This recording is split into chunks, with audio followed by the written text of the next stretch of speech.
Hey, hey, hey, what's up, fight fans? We are back at it with another edition here at Round One Sports TV. I am your host, Edwin. And where do all fights start? Round one. We have an amazing show for you here today. As you're joining in the live stream, let me know where you're watching from. And don't forget to give this video a like.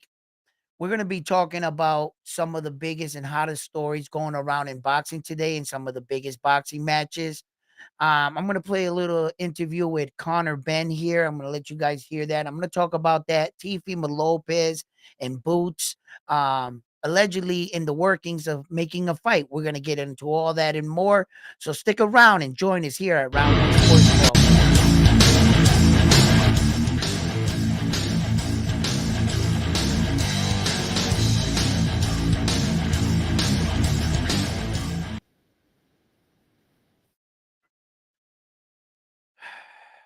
Well, there's a lot of things going around in boxing. Let me know as you're coming in. Let me know that you can hear me loud and clear. I am going to be dropping the link to the live. I'm going to be taking on um, anyone that would like to come on and share what you think about anything you want to talk about that's happened in the sport of boxing. Or what you think about the fights that just took place. What do you want to talk about? So yes, absolutely. I'm gonna start letting a couple people join the live stream, and let me. Oh yeah, that's right. I was gonna put out the link too as well. Let me drop that right there, and that's Restream, just like Streamyard. You don't have to download anything. Just accept the link and then do that little small process, and you'll be up and running and on the channel. So well, oh yeah, and also to kick off, right? To talk, let's talk about the WBC conference that went by in Riyadh, Turkey Al Sheikh. How all this is going to come into play for boxing and what's to come. We're going to talk about that, and I put together a little, a little, a little segment. What it means to be a fighter, and we're gonna get into all of that here on Round One Sports Talk. Okay, so let's talk about this. Teofimo Lopez and Jerron Boots, what appears like to be they've going into talks of negotiation for a potential matchup at 147 pounds. And at that weight, they would be competing for Jerron Boots IBF 147-pound title. Now, what do I think about this fight? What do I think about this situation? Okay, many things, right? First of all, right, we would be owing Teofimo Lopez an apology for accusing him some time ago of cloud chasing and calling out said Jerron Boots Ennis. A little while ago, Teofimo Lopez, one of the names that he called out of many names, okay, because we've heard him call out the Terrence Crawfords and etc., right? But Jerron Boots Ennis was one of the guys that Tio had alluded to that he would like to fight. And immediately, all the YouTube channels hit social media and said, that's cap, Tio. You don't want that smoke. I remember this. I remember all of this. And I remember that no one thought that Tio would go up and want to challenge one of the best 147 pounders. But my, how things have changed. Due in part to what? Jerron Boots Ennis's last performances. And I think that the way he fared against his last opponent is what's triggering a lot of this.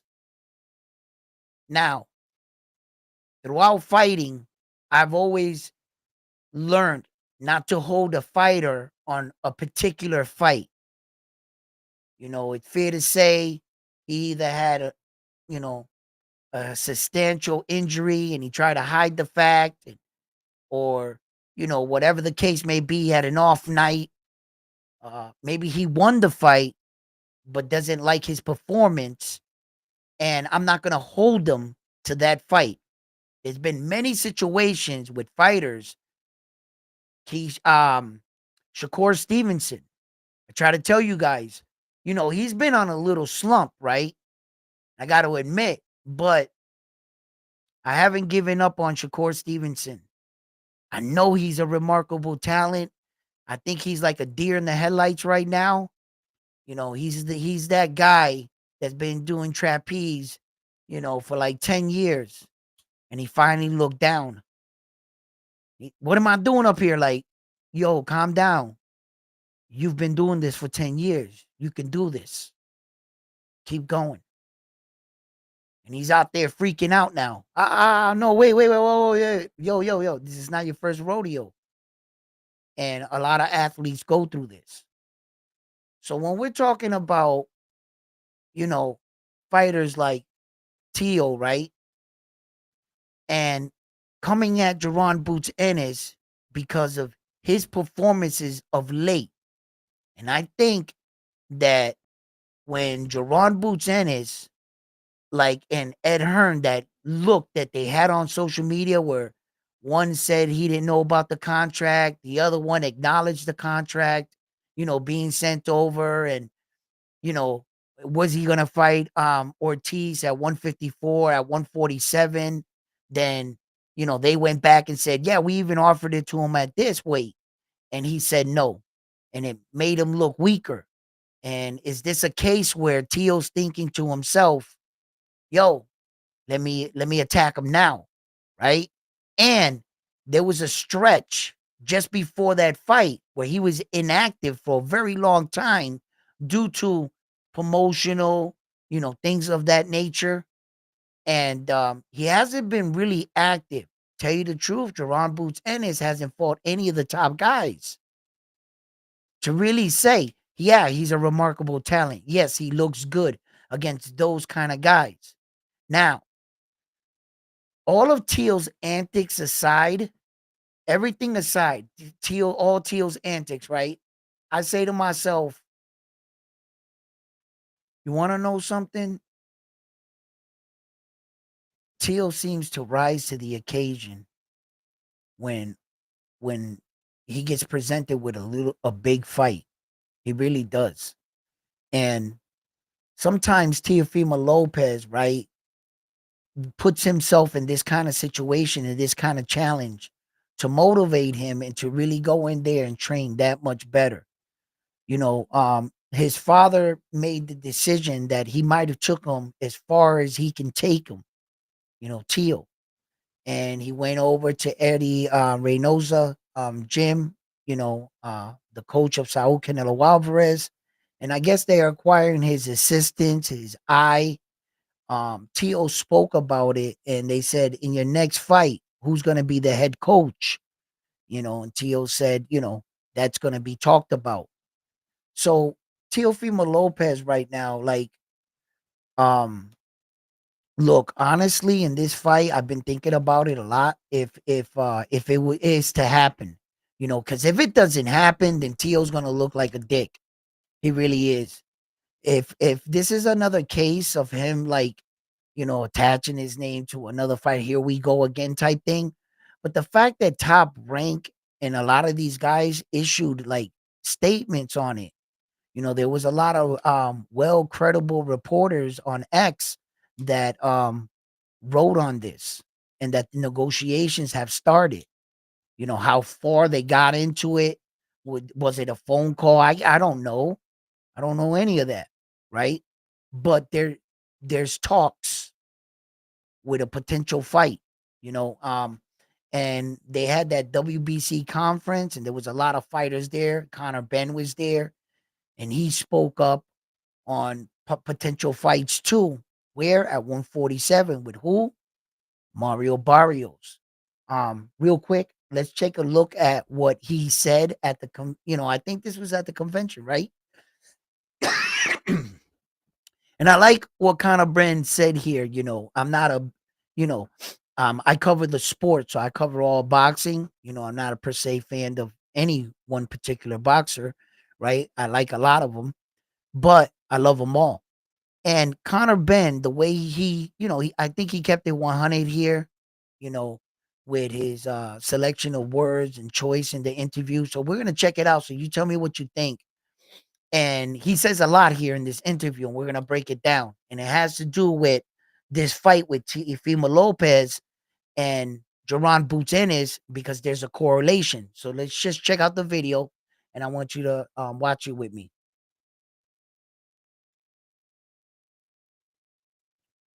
All right. So I'm gonna play it right here. Here's Joe Pugh for IFL TV. We're in Hamburg. It is the WBC convention, 62nd annual convention. Conor Benn, how are you, mate? Yeah, I'm good, mate. How are you? I'm very well. Good to see you here. I assume lobbying for big fights coming up. I just 4 out of 10. Obviously, a WBC belt was the belt my dad had won. He's in the Hall of Fame. So for me, it's a pleasure to be here. The WBC family have supported me, through the past 2 years, and I'm forever grateful. So, being here is, we're trying to make that Barrios fight. The fight's getting made, so yeah, I'm excited. Yeah, look, going from what Eddie Hearn's been saying recently, that green and gold belt is a very, very big thing for you. I was listening to your dad's interview with Simon Jordan the other day, just seeing how passionate he was about his fights, about you. It reminds me very much of you. So you want that green and gold, don't you? It's legacy for me. I think for me to get to this position where I'm now, it's career worth of hard work. A lot of people died from the beginning that, I'd be even top 10 in the world. So top 15, top 20, even world ranked. So for me to be, in line for the WBC world title, it's a blessing. It's testament to my hard work and my work ethic, discipline and resilience to go against the grain in the doubt that people had in me. So he was at the WBC convention, and he wants to try to fight for a WBC world title like his dad had.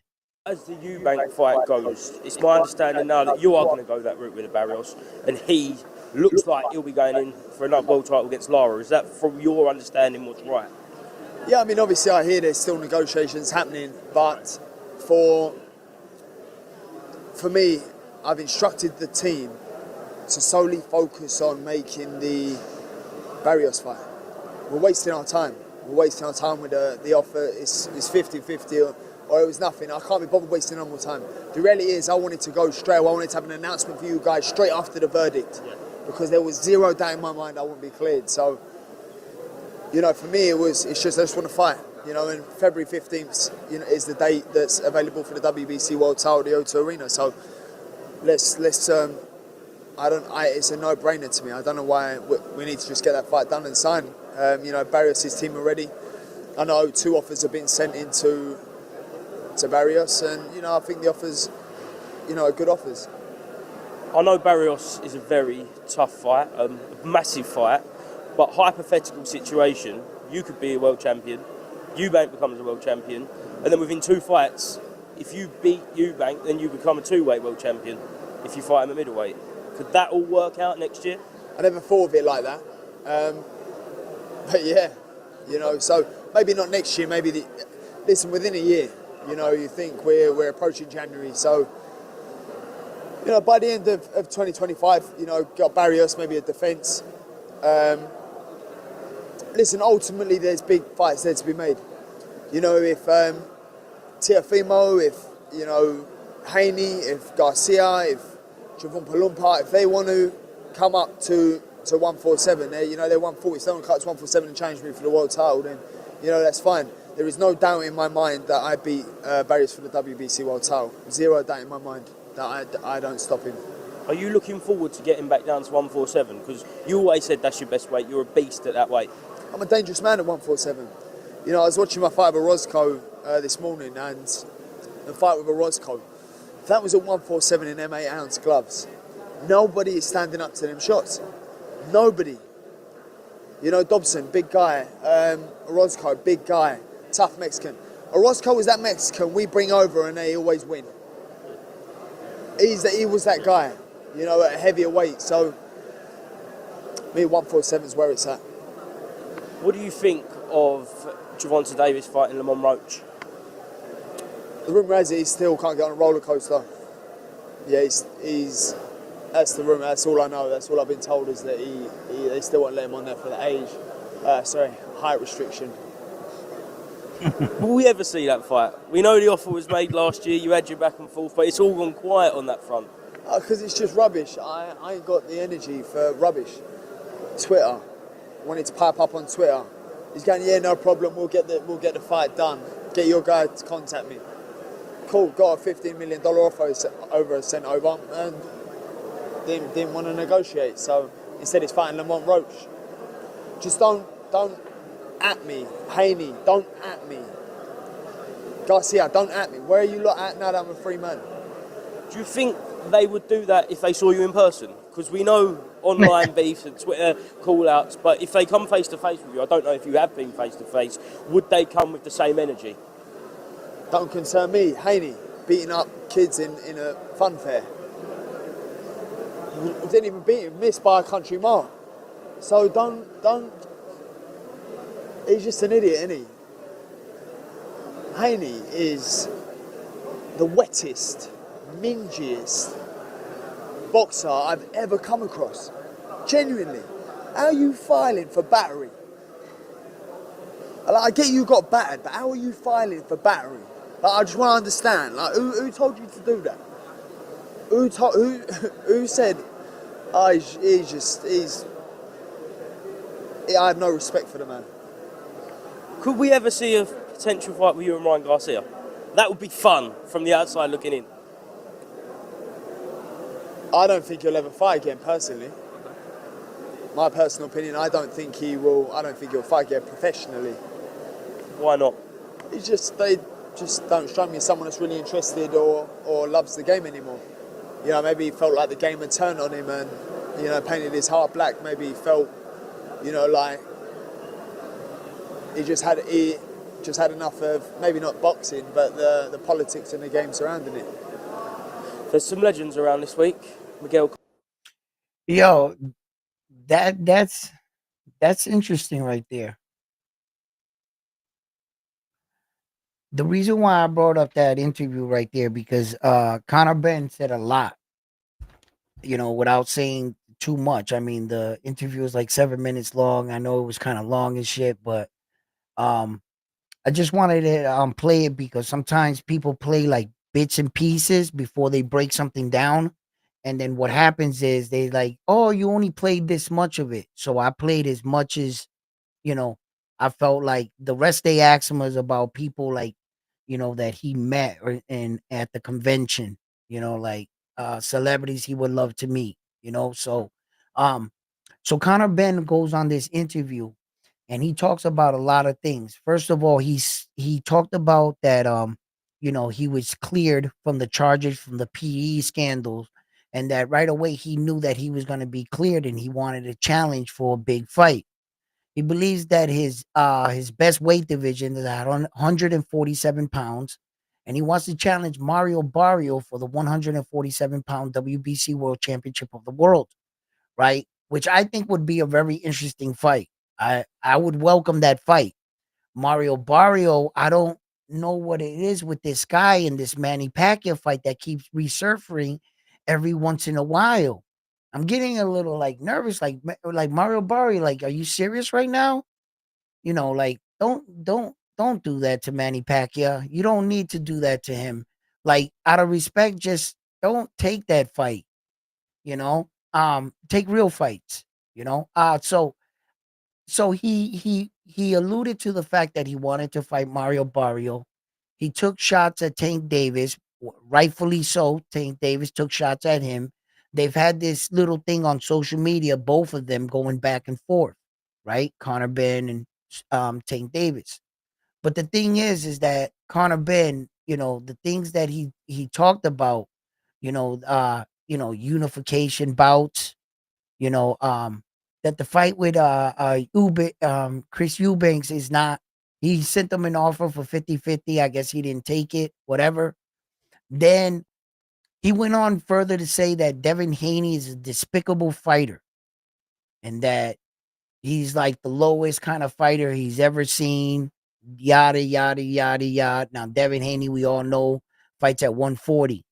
Devin Haney and his father, Bill Haney, alluded to the fact that yes, they might entertain the possibility of going up to 147. And it seems like everybody else is starting to follow because now Teal is hinting to the fact that he wants to fight Jerron Boots Ennis at 147. And it seems like everybody's going to start meeting at 147 pounds. That's why all of this is correlating. Now, Conor Benn, right there in the interview as well, he took a jab at Teo. You know, he said he wanted these are all the fights. He said that Ryan Garcia, right? He don't believe he'll fight again. Why? He said because he thinks that Ryan Garcia feels that boxing turned on him, turned his heart black. And he feels that maybe something like this might take Ryan out.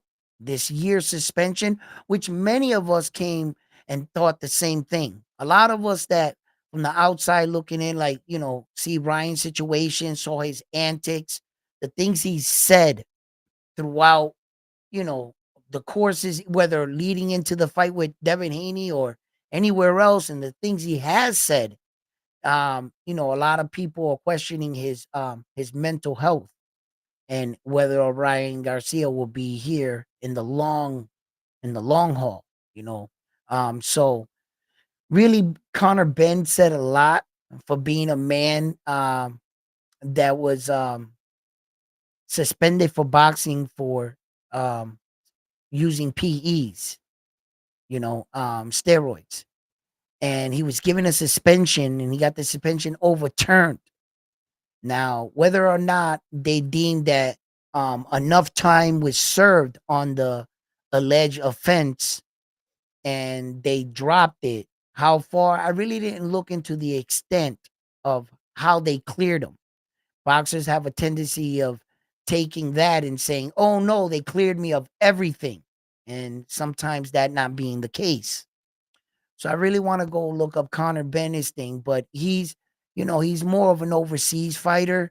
He came out to America only to ride out his suspension.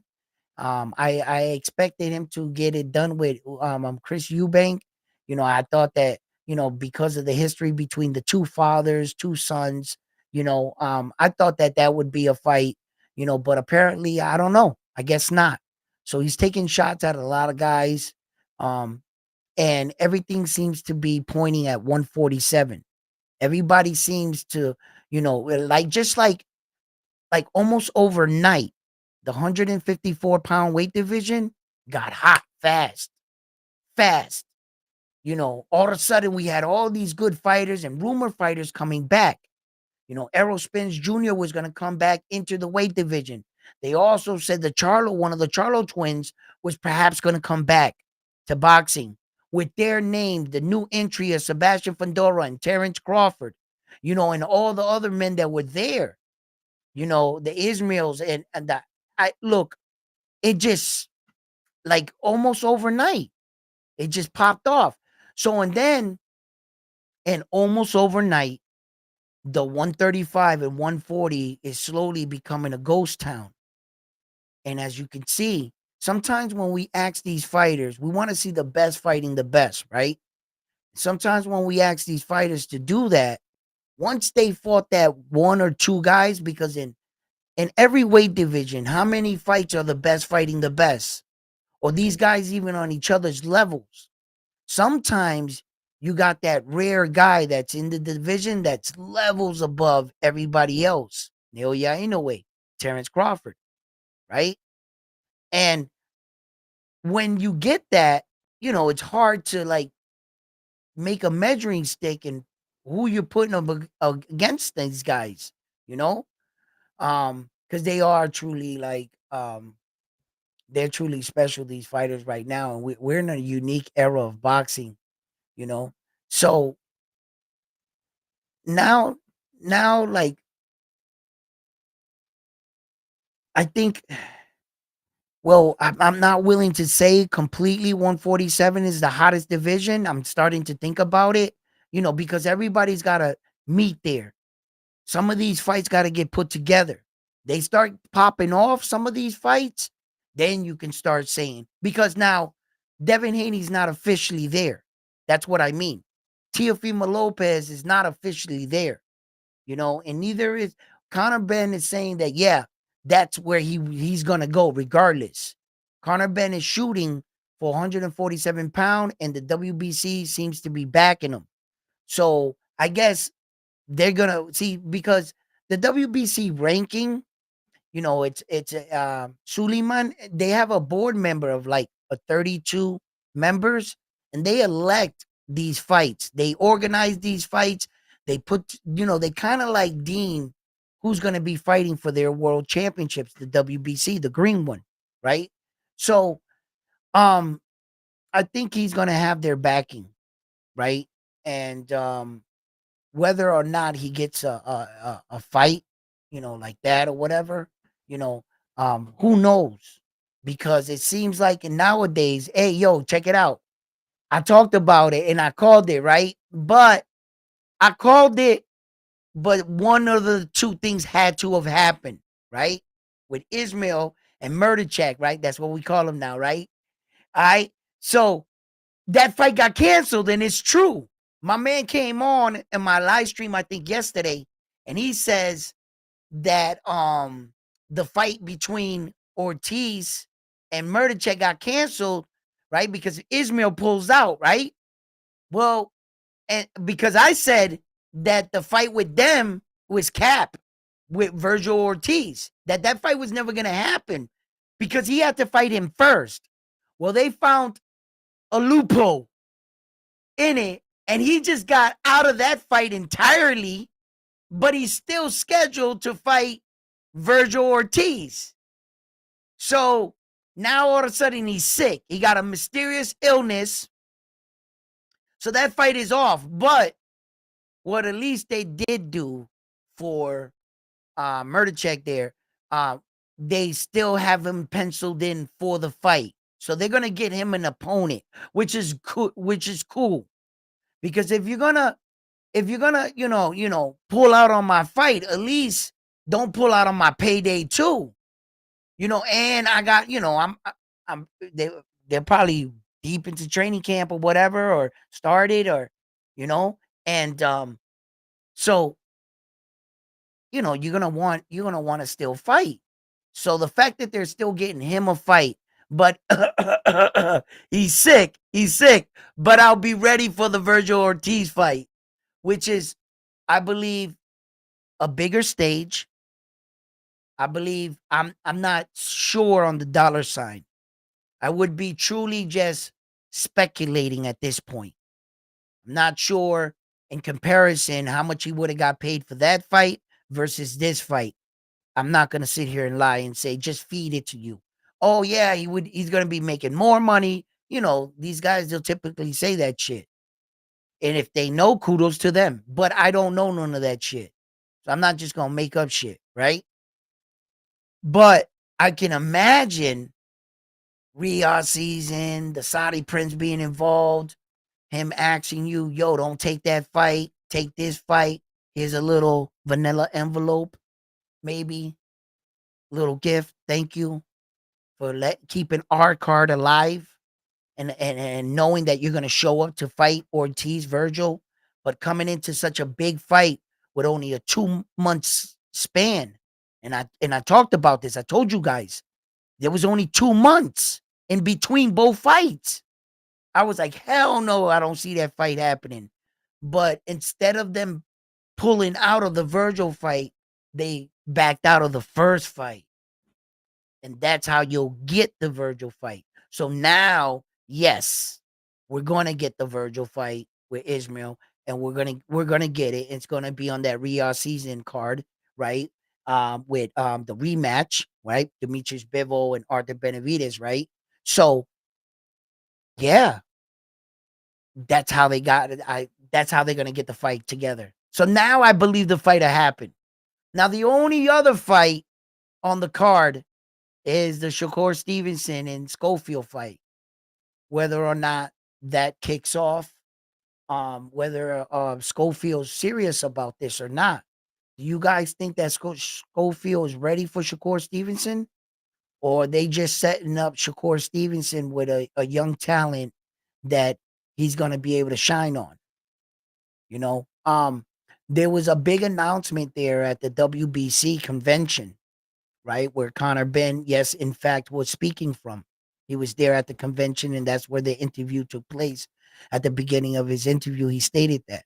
So, they made an announcement about a tournament that Suleiman addressed and said something in relations to his father or his grandfather, something like that, had a vision or a dream about a tournament.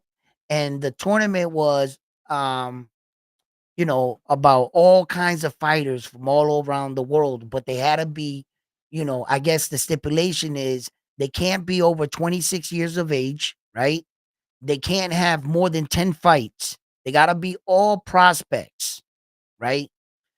So right away when I heard this, right, I said to myself, so what's the catch? What's the catch, right? It's the WBC freaking organization, bro. You got to ask questions. I'm serious. You got to ask questions, right? I just want to see their angle. Where are they, which way are they coming with this, right? So I said to myself, all right, what are they? So they announced it. It was uh featherweight, junior welterweight, middleweight, and heavyweight were the four weight divisions they announced, right? I sat back as soon as I heard all four weight divisions. I was like, I was like, okay. All four of those weight divisions that they just announced are all weight divisions that they need more fighters in. There's not a lot of great competition in the heavyweight division when you got the Saudi prince calling out the Klitschko's out of retirement to fight what? The Dubois, the winner out of Dubois and Parker, or the winner out of Usyk and Fury? Getting off of your couch. That's what you got to get like an old legend like that, because you guys don't really got a lot of big heavyweights, and everybody else has already either been knocked out or defeated, or they're running out of options. So the WBC, the Saudi Prince, all of them, they had an award ceremony. They gave Turkey Al-Sheikh, I believe, an award, right? And they announced the tournament. And I was saying to myself, yeah, all four of those weight divisions, middleweight, heavyweight, junior welterweight, and featherweight, are all divisions where they want to, boost up more. And what one division does for the other, it pushes the other divisions that way. So strategically, this is a fun little thing here. Plus, we're going to get to see some of the top prospects, and then at the end of the tournament, when they make a big thing out of it, when it's like all the last men, they're going to throw a big event for that. And hopefully we see the next Terrence Crawford, the next Naoya Inoue, the next Junto Nakatoni, Bam Bam Rodriguez. I hope we see those guys. We got a lot of young talent coming up, coming up right now. The Xander Zions of the world, the Bruce Carrington. He was just on. He was talking about in an interview that he thinks it's time to take the training wheels off. He think he did enough in the sport where that he deserves a shot at a world champion. You know, um, well, look, I think that um when his competition went up, you know, um, I think they moved him a little too slow, Bruce Carrington, and they allowed him to think about, they allowed him to believe that he was that kind of fighter like that. And when Bruce Carrington's competition slightly went up, he struggled. Although he wants to convince himself that he fought better his last fight, which I agree, he did fight a little better, right? But any more technically sound, trying that lunging shot. Jerron Boots and I mean Bruce Carrington really hasn't shown me that I have confidence if you were to put him up against a world champion just now. If you were to put him against a world champion tomorrow, I'm afraid I don't think he would fare well. So look, uh it's tough sometimes to know when to say, yeah, I'm ready. Richard Hitchison took that shot with Liam Paro in Puerto Rico, and he dared to be great. Let's just face it. And America got another champion, an IBF champion. So that belt came to the U.S. Ching, that's another belt for us. And as far as competition goes, he's going to have to prove himself, as a champion, Richard Hitchison. He's going to have to prove himself. I wish he would focus on his division. There's plenty of fighters in his division. In the IBF ranking, I understand there's no number one and number two. So before you go off saying, yo, Ed, there's no number one or two, I get it. But things move fast in the rankings in boxing. So, just pay attention to that. And all this leads right back to Tio and Boots. All of this. This 147-pound weight division. If Tio does this shit, man, let me tell you, man. Look, it's funny, it's crazy, right? I don't know when it was a few months ago when I first I believe Tio first said, "Yeah, I'll fight Jerome Boots," and something like that. I forget how long ago it was, right? I was like, "That's cap, Tio. You don't want to do that, right?" And now, the more that because of the fact that Top Rank issued that statement and a couple people like co-signed it, I said to myself, yo, that shit might happen. And I said, well, then let's start breaking it down in our head. I said, hold up. Tio's got a chance in this fight. I'm not counting him out. I like Jerron Boots Ennis, but somewhere down the line, he's starting to struggle. He's in that weird place where, you know, you were on such a high and all of a sudden your fights got taken right from underneath you. Your promoter dies and your schedule went like dipped, like bad. He never got the fights he wanted, at least 3 fights a year, never got even close. Some of those years he fought once a year. And I don't think he ever like took off in his career. I think his name and the possibility and the talent that we see, we wanted him to already be here. But he really never got those fights to be earned the right to say, yeah, he's him. No. In his case, it would be a little premature. Yeah, he's a phenomenal talent. Yes, I can agree. And does he look like a bad? Yes. Yeah, looks like a bad mofo in there. Yes, he does. But who has he beat? What champions has he beat? I'll wait. So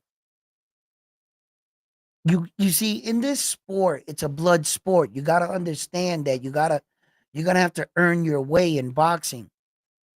This is not a popularity contest where you may think it is because click views and likes and follows, and Ryan Garcia got a lot of those. But in the ring, oh no, you're gonna have to earn that. There's been a lot of situations in boxing where boxing didn't want that guy to win, you know, and the other side had to eat humble pie, you know. But the one thing about boxing that you can see that they'll give you an opportunity to steal the night, to win, you know, but you got to do that.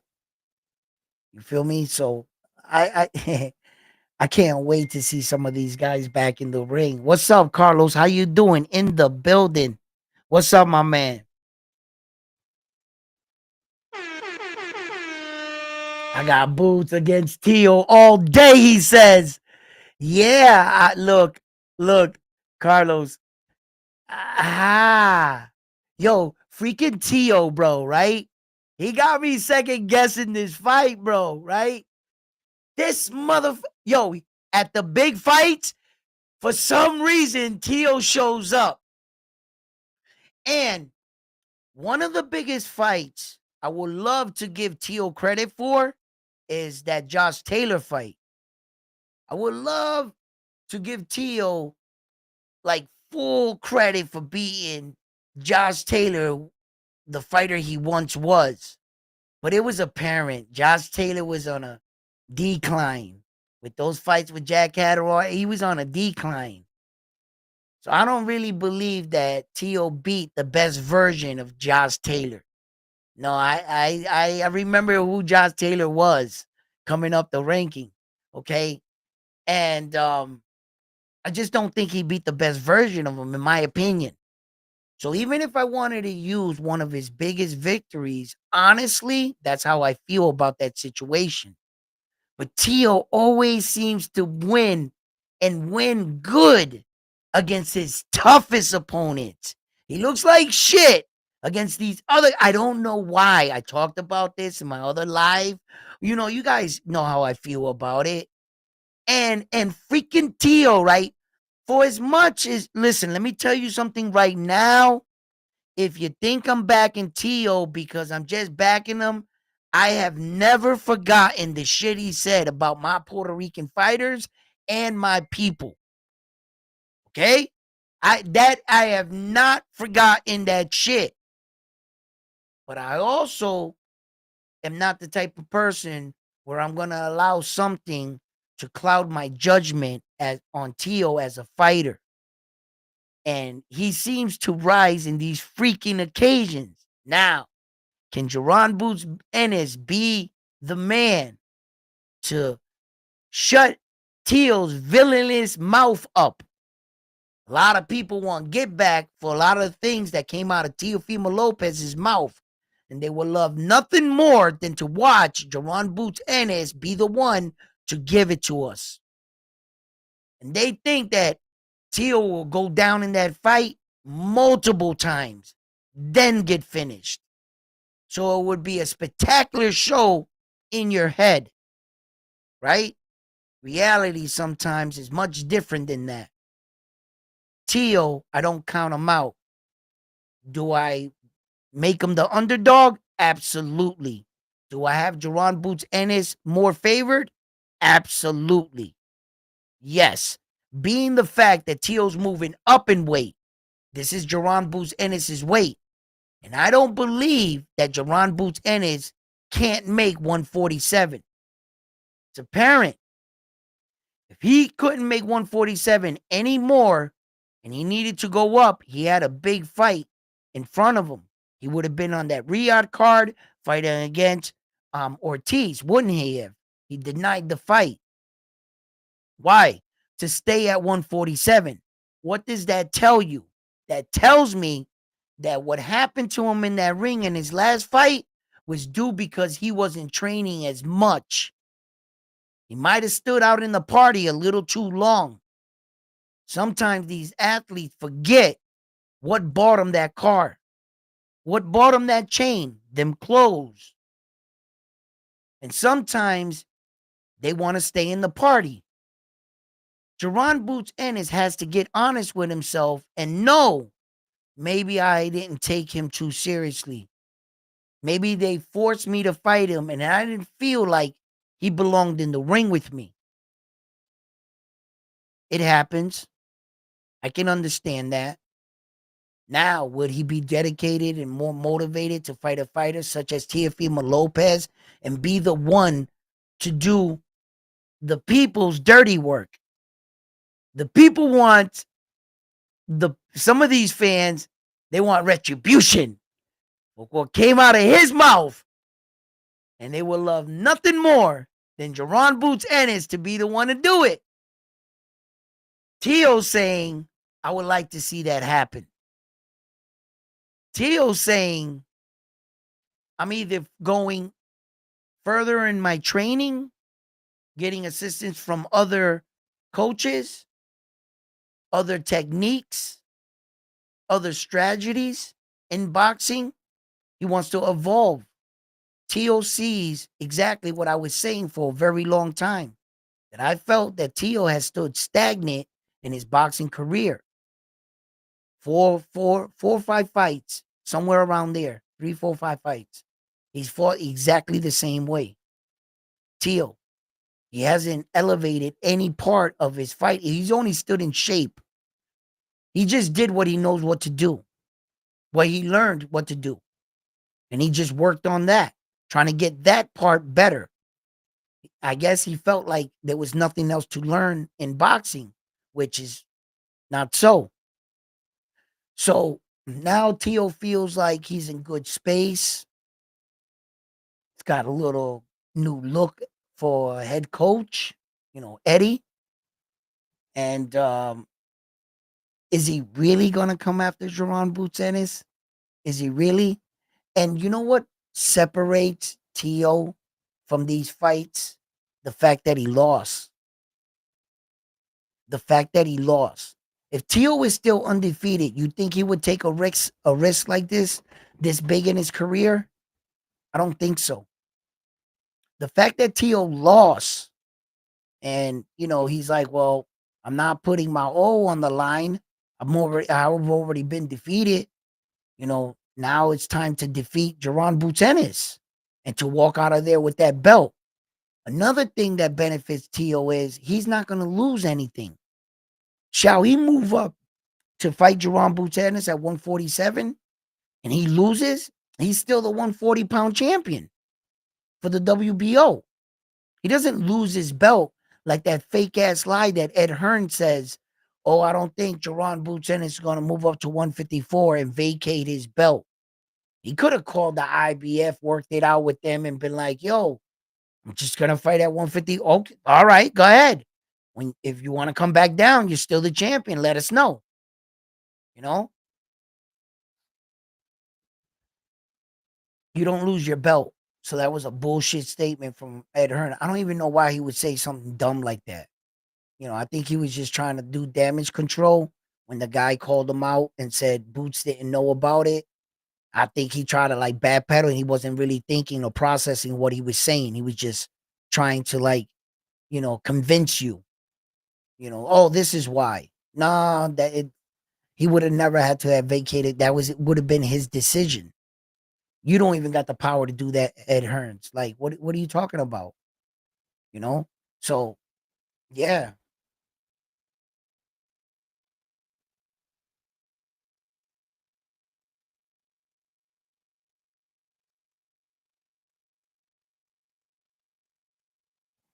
Yeah. Yeah. What? Yeah, Boots is gonna be on his way. Yeah. Look, so Teal wouldn't even lose anything in that fight. So he has everything to gain. Oh, plus sharing the ring with Jerron Boots Ennis and the money fight that it can do for both their careers. Just occupying and at least giving the fans and saying, yeah, you guys are two of the top fighters in boxing. Whether you're in the same weight division and Teal's moving up, daring to be great to go in Jerron Boots Ennis' weight division, at least you guys are stepping up to the plate to give us the fight. Where Conor Benn is coming in and he's like, look, don't waste my time with anything else. Conor Benn is like, look, I believe that I'm the perfect opponent. And since the WBC, I came to the convention, we talked. I guess he cornered Suleiman in and told him, yo, listen, I want this fight. I want you guys to back me on it, and order the fight. The WBC can order Mario Barrios to fight him, and there's a lot of other cards that are coming up in between, like little cards here and there. Akmadalia's fighting. Roach is fighting. Rocha, he's fighting. Um, who else? Who else? Who else was supposed to be somebody else? Hold on. It was somebody else. I couldn't remember who it was. But that's like on uh December 13th, right? December 13th, December 12th. Akmadalia. Oh yeah, Munguia. Jaime Munguia is supposed to be fighting. So the Jaime Munguia fight card is gonna be popping off. Um, um, December 11th, 13th, and 14th. Those are the dates for those fights. If you want to check out Akmadalia MJ, he's gonna be fighting, and then like see because Akmadalia is on the wing, to try to fight Naoya Inoue. Everybody wants to hop on board of the Naoya Inoue sweepstakes. That train is taking off fast, and if you can catch up to that train, I suggest you do so. He's probably the biggest money fight down there in that weight division, and there's a lot of anticipation on this fight right here happening December 24th in Japan against Sam Goodman. And That's going to be a good fight. I think that Sam Goodman is going to. I mean, he's going to go in there. He's going to try his best, right, guys? He's going to try his best. He's going to try to achieve his dreams. I think that Sam Goodman is a hell of a fighter, right? So much, in fact, that he's still undefeated. So whatever he's doing right. You know, I'm not going to sit here and say that all of his opponents have been top tier echelon fighters, but not everybody's fighters are neither. Sometimes you want to crack into the division and finally get an opportunity at a world title. So here's your moment. Here's your moment. What do you do? How are you going to show up? And what are you going to put into achieving your dream? It's all really based up to the man or woman or what they put into it. Talk is cheap in this sport. If you don't train or prepare good enough, it's going to show on fight night, isn't it? For any fighter. And you're going to see right away that that fighter didn't either live up to the hype or wasn't himself. You be the judge. But it's always good to tune in and watch your favorite fighter fighting on all cylinders.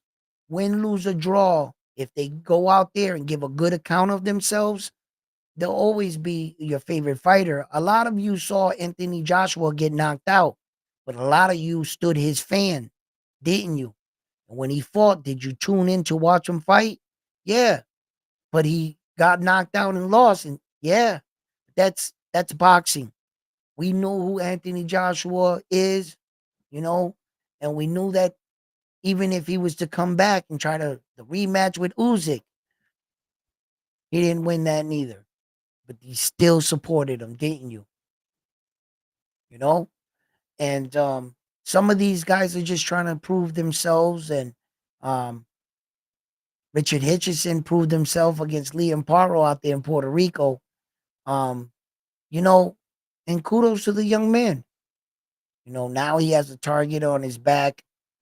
Tio said that, he wanted to fight him and that he had called his lawyers about that. And now the Jerron Boots Ennis thing is everywhere. So, what is it going to be for Tio? Is he going to try to get a fight with Richard Hitchison, or is this fight with Boots a real thing here? You know, and what does David Haney do here? In this situation, I know he wants to get a fight in. His father was saying that he definitely wants a fight, you know. So what happens to a lot of these fighters? And what's gonna happen after this fight with Tank Davis? And are the fans gonna show up for this fight? I think they should. It's still supporting Tank, it's still supporting boxing.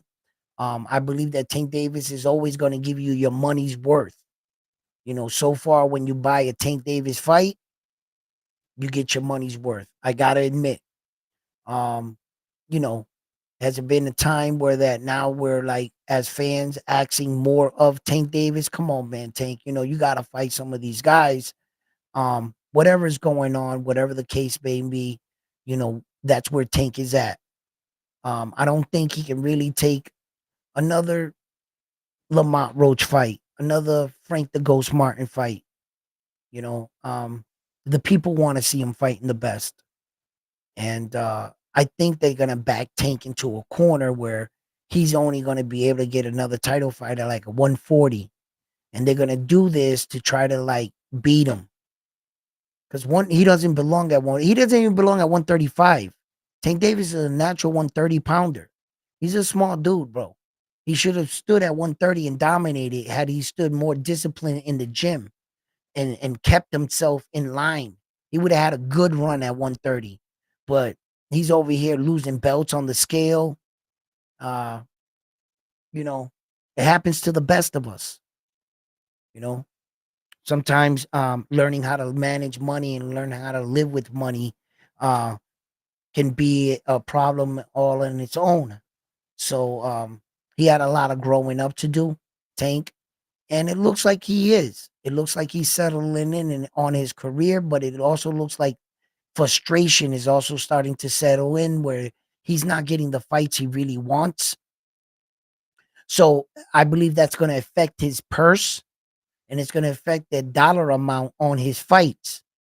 So he's starting to realize that, yes, in fact, I'm going to need some of these guys, but in Tank's situation, he's going to have to pay these guys. And Tank's got to give a little bit of that bag up. I think that that's where a lot of these fights have not been made because Tank is not willing to give 50-50 splits or things like that. You know, he gave them to other fighters. He gave it, in fact, too. But Tank's not on that side where he's going to keep the majority of the bag because in order for you to cut in on Tank Davis's pay-per-view, you might fight with Tank Davis on pay-per-view, right? That doesn't mean you share his pay-per-view. Ryan Garcia, in fact, did. You know, there was I don't know how many fighters. I'd be lying if I knew this, but I know not all his fighters got a cut of that money, of the pay-per-view money. They didn't have, no, they did not in their contract. They weren't cut it in.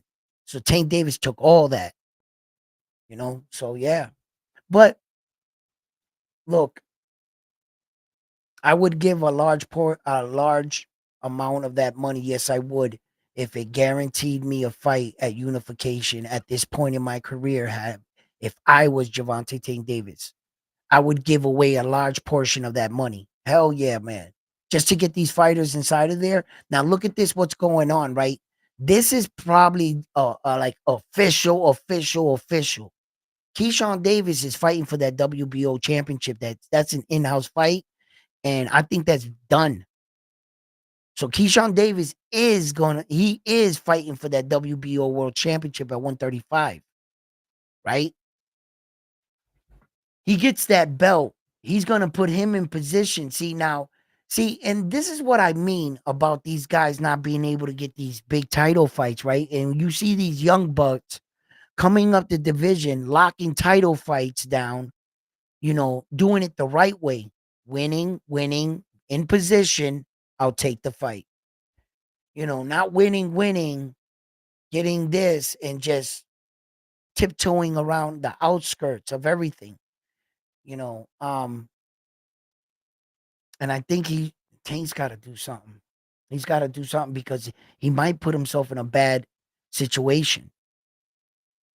Because let me tell you something right now. Let me tell you something, guys, right now, right? What separates most champions and weight divisions that says who's a better champ, for instance, or like in Teal's situation at 140, right? Like 140 just turned into a ghost town, didn't it? Kind of, right? So, um, as far as all the champions at 140, Teal's the most decorated. So technically, the best 140 pounder in the world, and he has the ringside magazine, Teofimo Lopez, is Teal. You see? So if we were measuring it by their success and who they fought, Teal's the more accomplished, right? Okay. So when you got like the 135, right? All right, hold on. Hold on.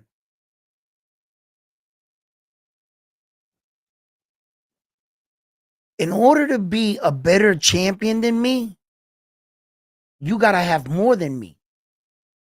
Meaning, if there's four of us and each of us have a belt, who's the bigger champion? Okay, you make the most money. So by that merit, we got to award you being the best champion in the division? Or are you the best decorated champion in the division. So at the negotiation table, technically, we all got one belt. We're even. If you had 2 belts and I only had 1, then you would have more than me. So you would want to be the A side. You got 2 belts. I only bring 1 to the table. Yeah, I might make a lot of money, but how bad do you want those belts? What are they worth to you? And the guy with 2 belts, he has to keep his worth. Well, fine, fuck it, I'll go find somebody else. But you're still going to stay with that 1 belt. So what is it worth to you? So that by me saying Tank Davis might back himself into a corner, yeah, he might make the most money. Yeah, he fights on pay-per-view. Yes. Okay, I get it. But if Keyshawn beats him to these belts again, once again, here goes. Are we going to have another situation where Devin Haney beat him to the belts? How many times is Tank Davis just going to fumble the bag? And how many times are we going to keep? Now, if this shit happens again, come on, man. I for as much much love as I got for Tank Davis, you guys know how I feel about him. I think he's a great freaking fighter, man. He just got to do some shit to prove it. And then I'm just going to be like, I told you so, right? But I admit he has to do some shit, right? If I see this happen again, and then you can't say, oh, it's Tank, he's a brother. No, because if Keyshawn beats him to the belt, just like Devin Haney beat him to the belt, they both brothers.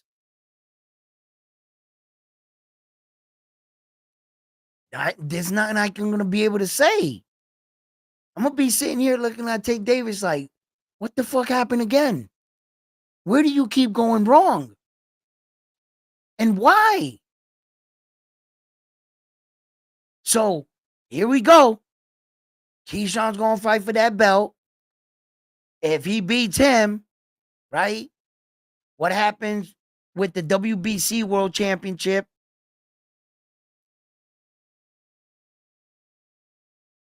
I don't think Zepeda is going to ever fight Shakur Stevenson. Shakur Stevenson just got announced to fight Schofield. Zepeda just got taken off 2 of the top rankings. Lomachenko, there was a sighting of Loma of late. Has anybody heard anything about Loma back and what his decisions and plans? Is he still retiring? What's going on with Loma? Anybody know anything about him? Let me know in the comments, right?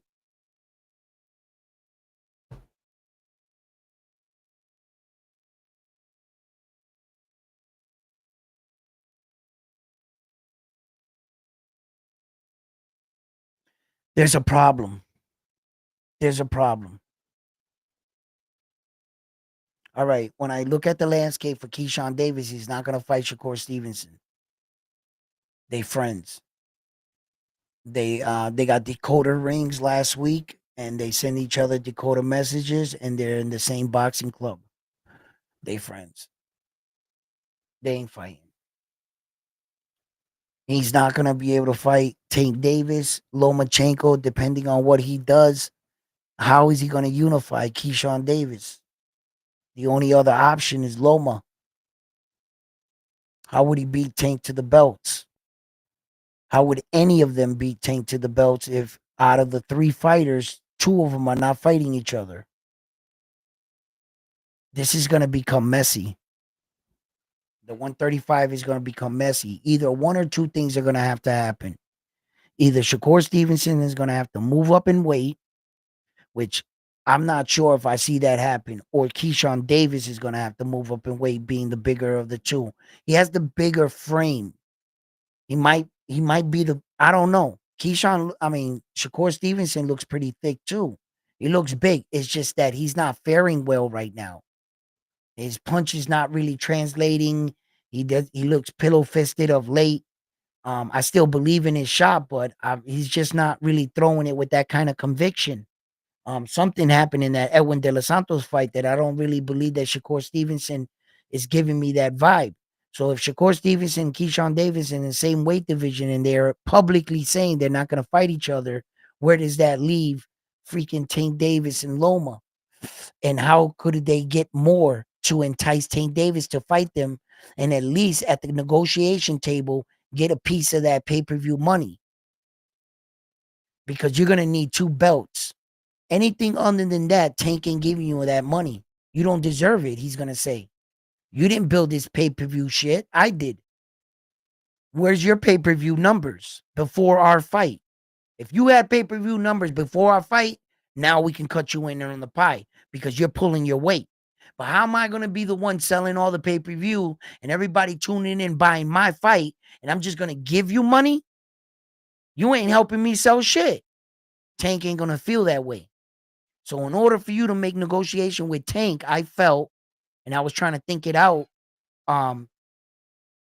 yeah, you would need more. You would need more. He would need 2 of the belts. He's not going to get them. And this is a case of 2 friends not wanting to fight each other that's going to hold us up on this bullshit. One of them's got to leave the division. One of them. And by one of them leaving, the other one fights for his vacated belt, get that other belt, whatever fashion of whoever leaves. That's the only way you're going to get that, get in the room and get a fair split out of Tank. Loma's the only one that can do it. Loma's the only one that legitimately, and I guess Loma walked away from the negotiating table because Tank wanted probably, I can't say this definitively, so I would be speaking out of turn here, and publicly I'm going to come out and say when I speak out of turn, but maybe Tank Davis wanted more of the money, and Loma was like, hell no, you're not going to do me like you do everybody else. And Loma was like, I've been in pay-per-view events, which, has he? That Teal fight wasn't a pay-per-view. No, it wasn't. Devin Haney, Loma. Yeah, he got pay-per-view money on that. That was a pay-per-view fight, right? Was it? Or was it not? Was that a free fight? No. No, that was pay-per-view, bro. Yeah, so Loma's the only one that can pull his weight. Dennis can't. Shakur could kind of, but shit. We're talking about that right now. We're not getting that fight. So what the hell's, you know what I mean? What's going to change our mind?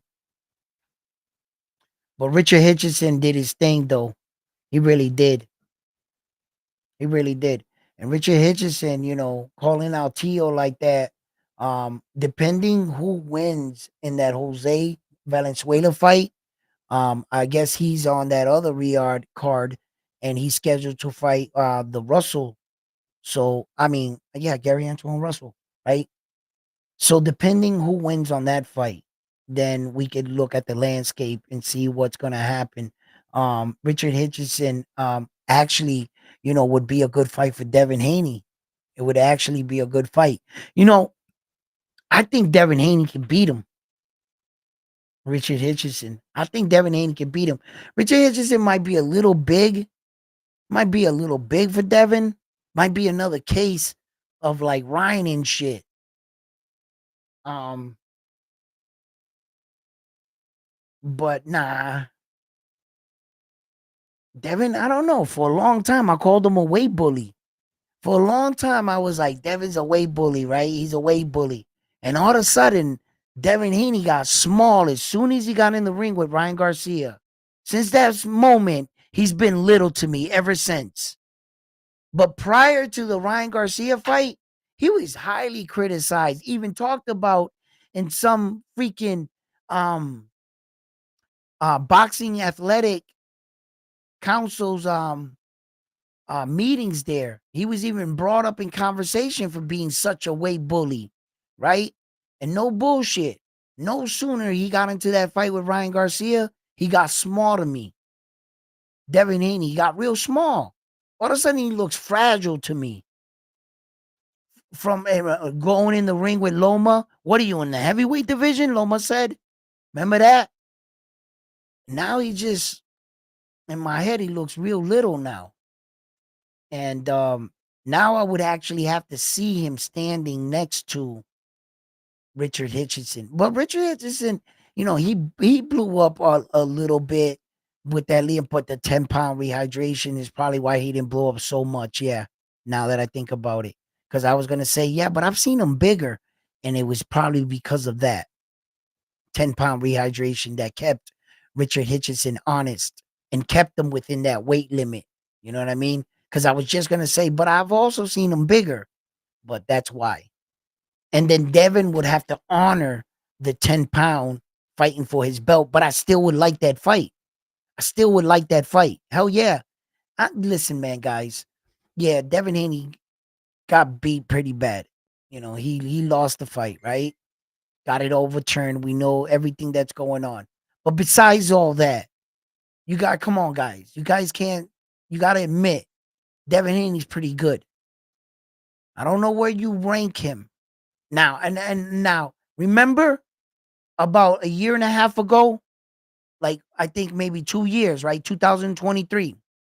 If you've been on my channel since then, you guys know that I got a lot of criticism over not putting Devin Haney on my pound for pound list back then. And somebody asked me the question, why don't you put him? And I said, because Devin Haney's not a finished product. Remember that? I said it. I said, Devin Haney's not a finished product.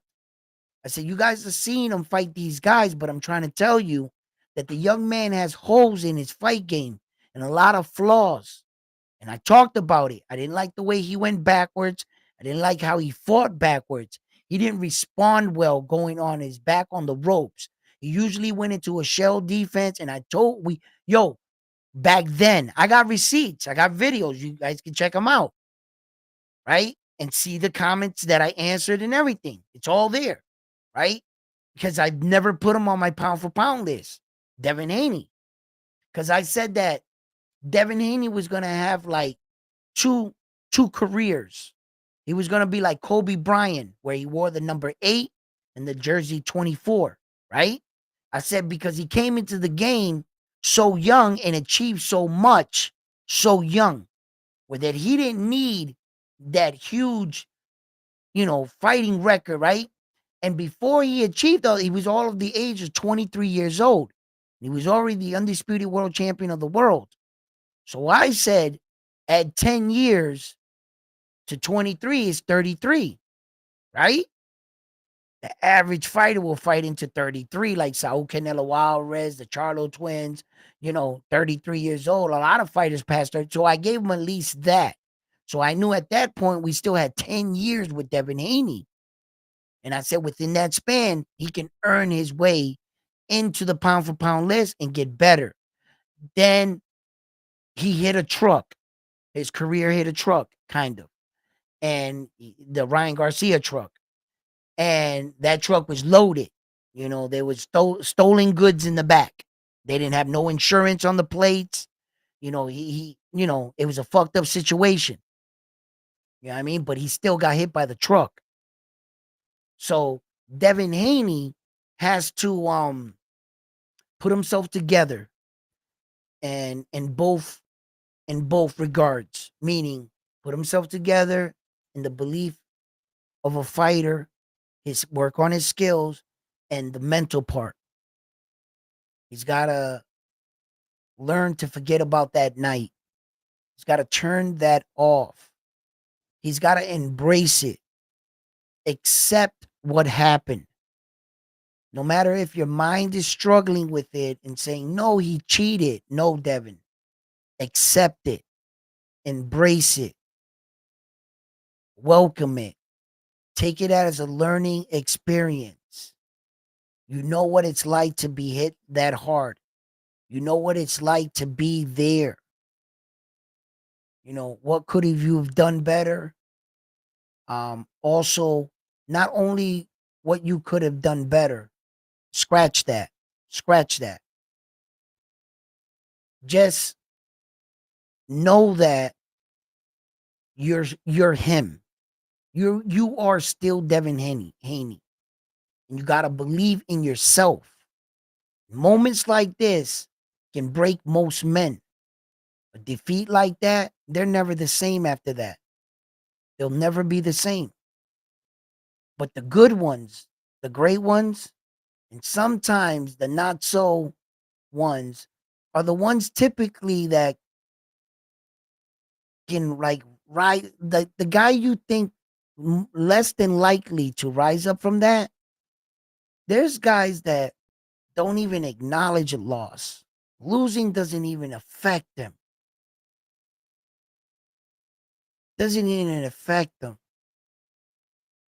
They just want to win. They might not be the best fighter in the world, but they don't quit on themselves. But there are some men that are really skilled that mentally will check out and quit on themselves. And how do you respond? How does Devin Haney come back from all of this? Skill wise, you could always fix something in the gym. You can always improve on something in the gym. But when you're beaten here, you might not come back from that. You have to be a warrior through and through. You got to understand what it's like to be the hammer and sometimes to be the nail. Never stay being the nail, you know what I'm saying? Like, you always want to be the hammer, right? See, boxing is generally made, you are here to assist me on whooping your ass. This is a dance. I'm going to whoop your ass, and you are here to assist me on doing so. Calm, cool, collective. You have to go out there and execute your game plan. So, a lot of these fighters got some soul searching to do. Remember at the beginning of this year, when I kicked off this year, if you've been here the entire time with me at Round One Sports Talk, my theme of the year was be prepared to see your favorite fighter lose. And boy, haven't I been right. There's been a lot of good fighters that took losses, and just like Robersi, it's a lot of people's favorite fighters coming into that fight against Espinoza. And the way we saw him lose, not a lot of us expected that. I saw a report saying that he suffered a fractured orbital, fractured. And whether or not that's true, I kind of seen that coming. I said it on my live. I said, watch, they're gonna put out something, and maybe it is true. Maybe that is his fractured, and it's all true. Apparently something made him quit, and then that eye started swelling up really fast, but it seemed to come right after the punch, right when the bell rang and he was in front of him, his eye wasn't swollen like that. As soon as he took the punch, he raised his glove, he went like this. It was still not yet puffy. Then a little bit, then the camera like pointed away, looked at Espinosa on the rope. When the camera went back, he already had a bubble. It was already turning purple. Then the camera went back to him and it went back to him. Now it's starting to shut. I was like, he just broke that. It might have been weak. It might have been hurt. But that punch that he landed, that's the straw that broke the camel's back. That punch when he connected right there. I was like, maybe that's when it broke. But listen, when we talk about tough guys, we talk about some of the biggest fight we've witnessed. They criticized Ryan Garcia for taking a body shot and going down, when there's been a lot of fighters that took such body shots and got back on their feet. See, when we look at fighters that fought against Naoya Inoue, Des Martinez, and he kept getting hit by those shots by Naoya Inoue, what'd he do? He kept getting up. The referee had to come and save that man, okay? Because he kept getting off the ground. And I said, when Des Martinez got hit with those shots, a lesser man would have quit it from the first one. A lesser man would quit. Ryan Garcia quit, right? When you watch Robersi get a fractured orbital bone, right? And you talk about fighters like Naoya Inoue, when you watched in the second round, he suffered a broken, fractured orbital bone, and later on in the fight, a broken nose. So his nose was broken and his eye was broken. And he went the full distance. Not only did he go the full distance, He won the fight. And I said it. I said it way back then. When he got hit with that shot, and we later was revealed the extent of his injuries. I told you guys a lesser man would have folded as soon as he got hit with that shot. Pow! He would have went. I'm done. I'm good. Nah, I feel something broken in there. Yeah, that shit's moving around in there. Never mind, go 10 more rounds with somebody punching you in the face and then breaking your nose. Right? When we talk about tough men, sometimes some of this shit, these guys, like, you see some tough shit happening because the guy took it well. You're like, oh yeah, he did this, but he did that, and quickly talk about something else in the fight. And not really even acknowledge, wait a minute. Yes, when you see that kind of injury happen, a lesser man would fold. Robertson folded. And although I admit there are different kind of breaks in every kind of injury, right? You know, you can't just definitively sit up here and say that his break was worse than his. I'm not in their face. I'm not their doctors. You know, I don't know. You know, so that also comes in account. But if we were just judging them on based on the injury, you know, the Japanese dude had 2 injuries, broken nose and a broken orbital bone to just his fractured one. So, yeah, the Japanese dude's pretty tough. Yeah, I got to give it to him. So, a lot of people criticize Ryan for not getting up. You know? So, what do you guys think?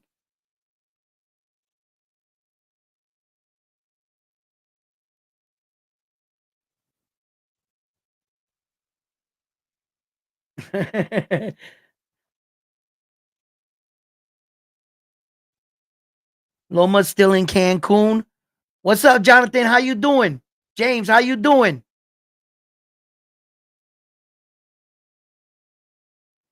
Listen, I look, um, things are starting to move around for the 147, right?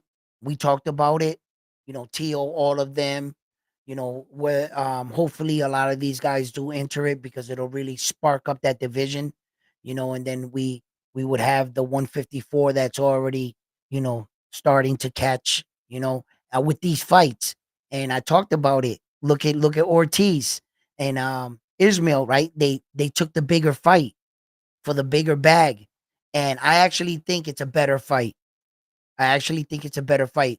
Um, we're gonna see who's the better fighter in that fight at 154, and if Virgil is really him, you know, because a lot of people gave Virgil, um, you know, in his choice of opponents, and him rocking 100% knockout ratio, getting dropped his last 2 fights.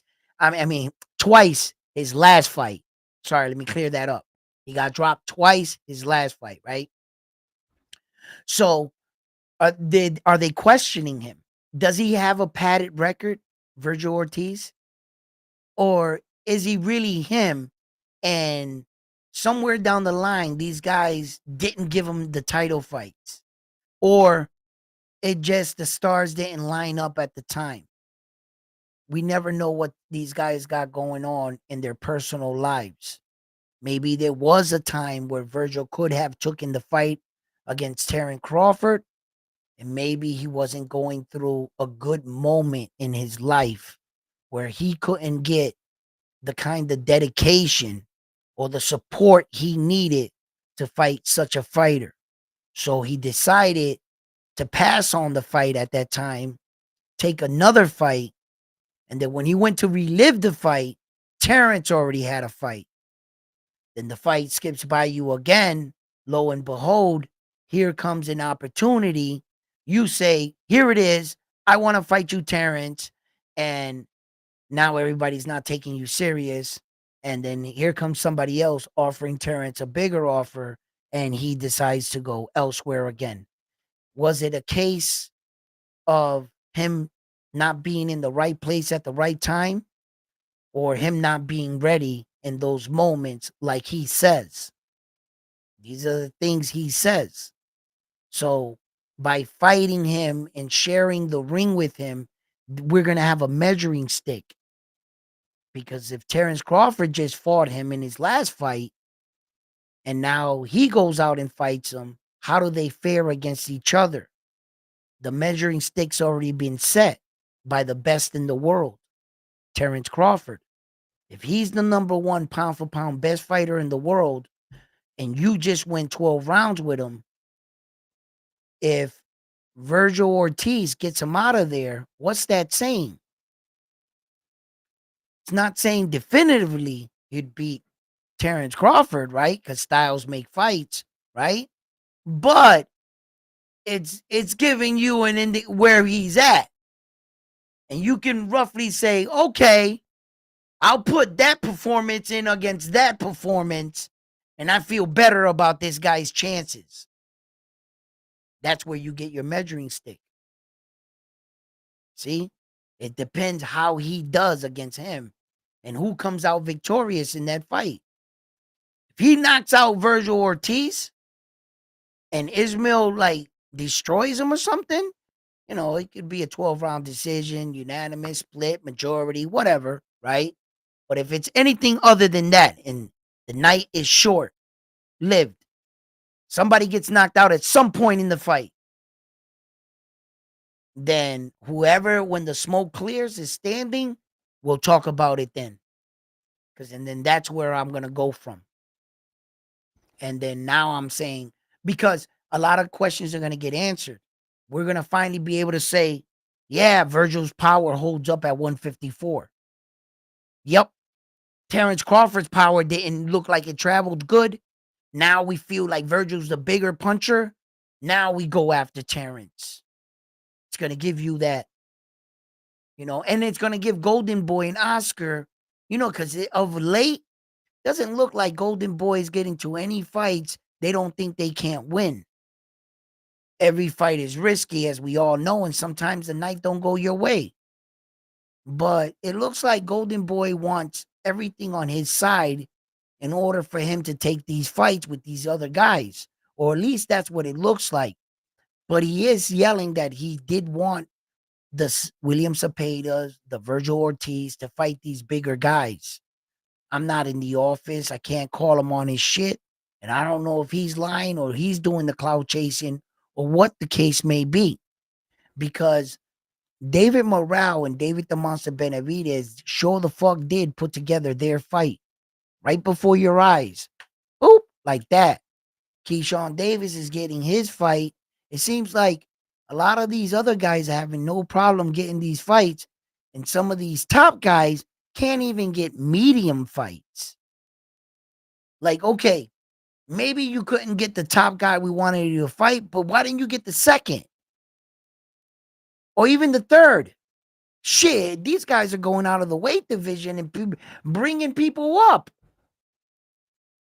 Which in our minds makes no sense. Like, we're like, you couldn't find anyone in that weight division? Is that what you're saying? No one better equipped, better star, or that can potentially even hold their weight better than that guy you brought up. Really? Couldn't find no one.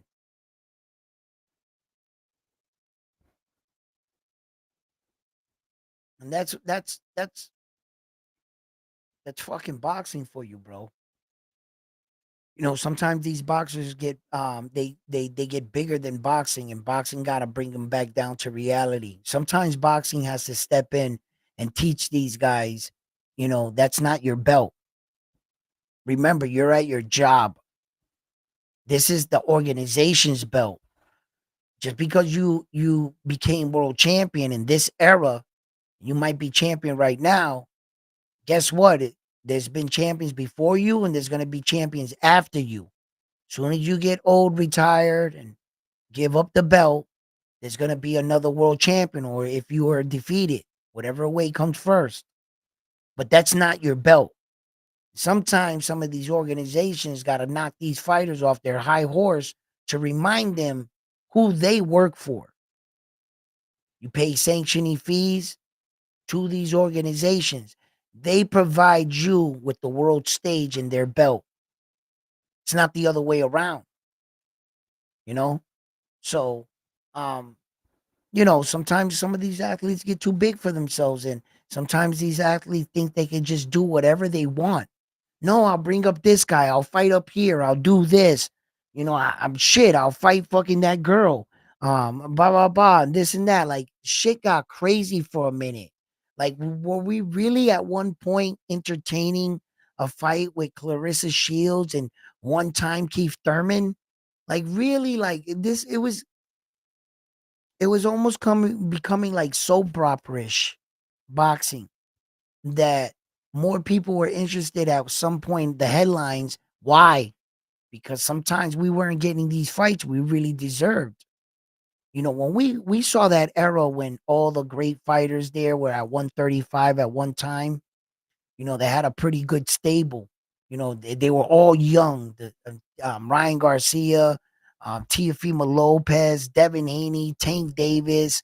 Loma was probably the oldest out of the bunch. He was probably the oldest at the bunch.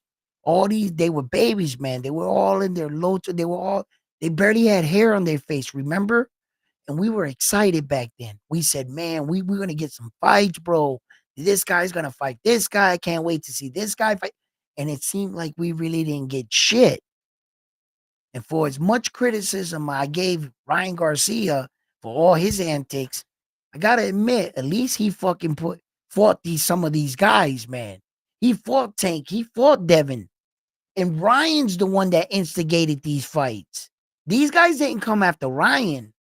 Remember that. Ryan went after them. So out of all these guys that were supposed to be these top superior fighters, you mean to tell me Ryan Garcia did the most ballsy shit out of all of you guys? And I would love to say that Devin did more ballsy shit. No, he did the more accomplished shit, yes.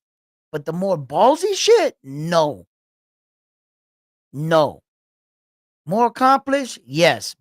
No, not ballsy. Ryan Garcia did that fucking warrior shit where he went and picked out the toughest guy in the room and went, you, me, outside, let's go. I don't care if he was half Fruit Loop or whatever, and he pulled out on the Tank Davis one and got serious on the second one. He still fought them. I don't care if you think he drunk a beer or got carried in by a horse on some two dudes' shoulders, and Ryan was fucking losing his mind talking about the kids. He still fought Devin Haney, man. Out of all them dudes, man, he was the one. I would have never thought that back then. I was sure that it was going to be either the Devin Haney or the Tank. Even the Tio back, he was hot. Fucking Tio was on fire. Yo, Tio was doing that Fortnite dance in the fucking ring. You know what I'm saying? Shit, yo. And it was more or less a disappointment. Boxing, it wasn't like the four horsemen of the real four horsemen, the Roberto Duran, the Sugar Ray Leonard, Morris Hagler, those guys, Hitman Hearns, like that they fought each other. Not these. These were just the imitation. They were the bootleg version. Yeah, this is the kind. Those were the ones that you buy the cheap version glasses, like these was right here, like the knockoffs, right, and like these, like the knockoffs. You know what I'm saying? That's what these dudes were. They was the bootlegs. Yeah, and Sugar Ray and them, there was the originals. You know what I'm saying? The original, the real deal, the real McCoy. You know what I mean? No bootleg shit. You know what I mean? Yeah. I mean, this is pretty. But yeah, it was just a lot of disappointment with these guys. I don't think we really got the fights we really deserved. And that's why, I understand the fans, frustration with some of these fights and stuff. But it's like that in boxing. Sometimes it dips, but in boy, when it goes up, it goes up. And hopefully, some of these fights right here, we still got the Tyson Fury fight and the Naoya Inoue fight to close out the year, and a couple fights in between. And I hope everybody out there, is having a happy holidays and everything during these times and stuff. I know that these holidays can be costly, but if you can, please don't forget to support your boy here at Round One Sports Talk. Every dollar helps. Um, and because of the holidays and then the New Year's and everything, I anticipated on being around my family and everything and not traveling so much. But I'm penciling in fights for the near future, and New York City is where one of the fights I want to go on the Puerto Rican and who festival, and who Top Rank is going to put there. They usually put together a great card. Last year, one of them's under Zion couldn't attend to, and then the other one he did. So they always put together good cards during that week, and it's typically a lot of good Puerto Rican up and coming fighters, or the top ones we have. So that's one of the events that I want to get out to, and meet fighters, interview some of the fighters, and who's going to be there for that at that time. And as we get there, we'll talk about that and so forth. But yes, as these holidays start to wrap around the corner, um, I hope you guys have a great holiday, and I hope Santa brings you what you want. I'm still waiting for that Lamborghini. You know what I'm saying, with the leather seats. He hasn't given it to me yet, but I got my fingers crossed. And,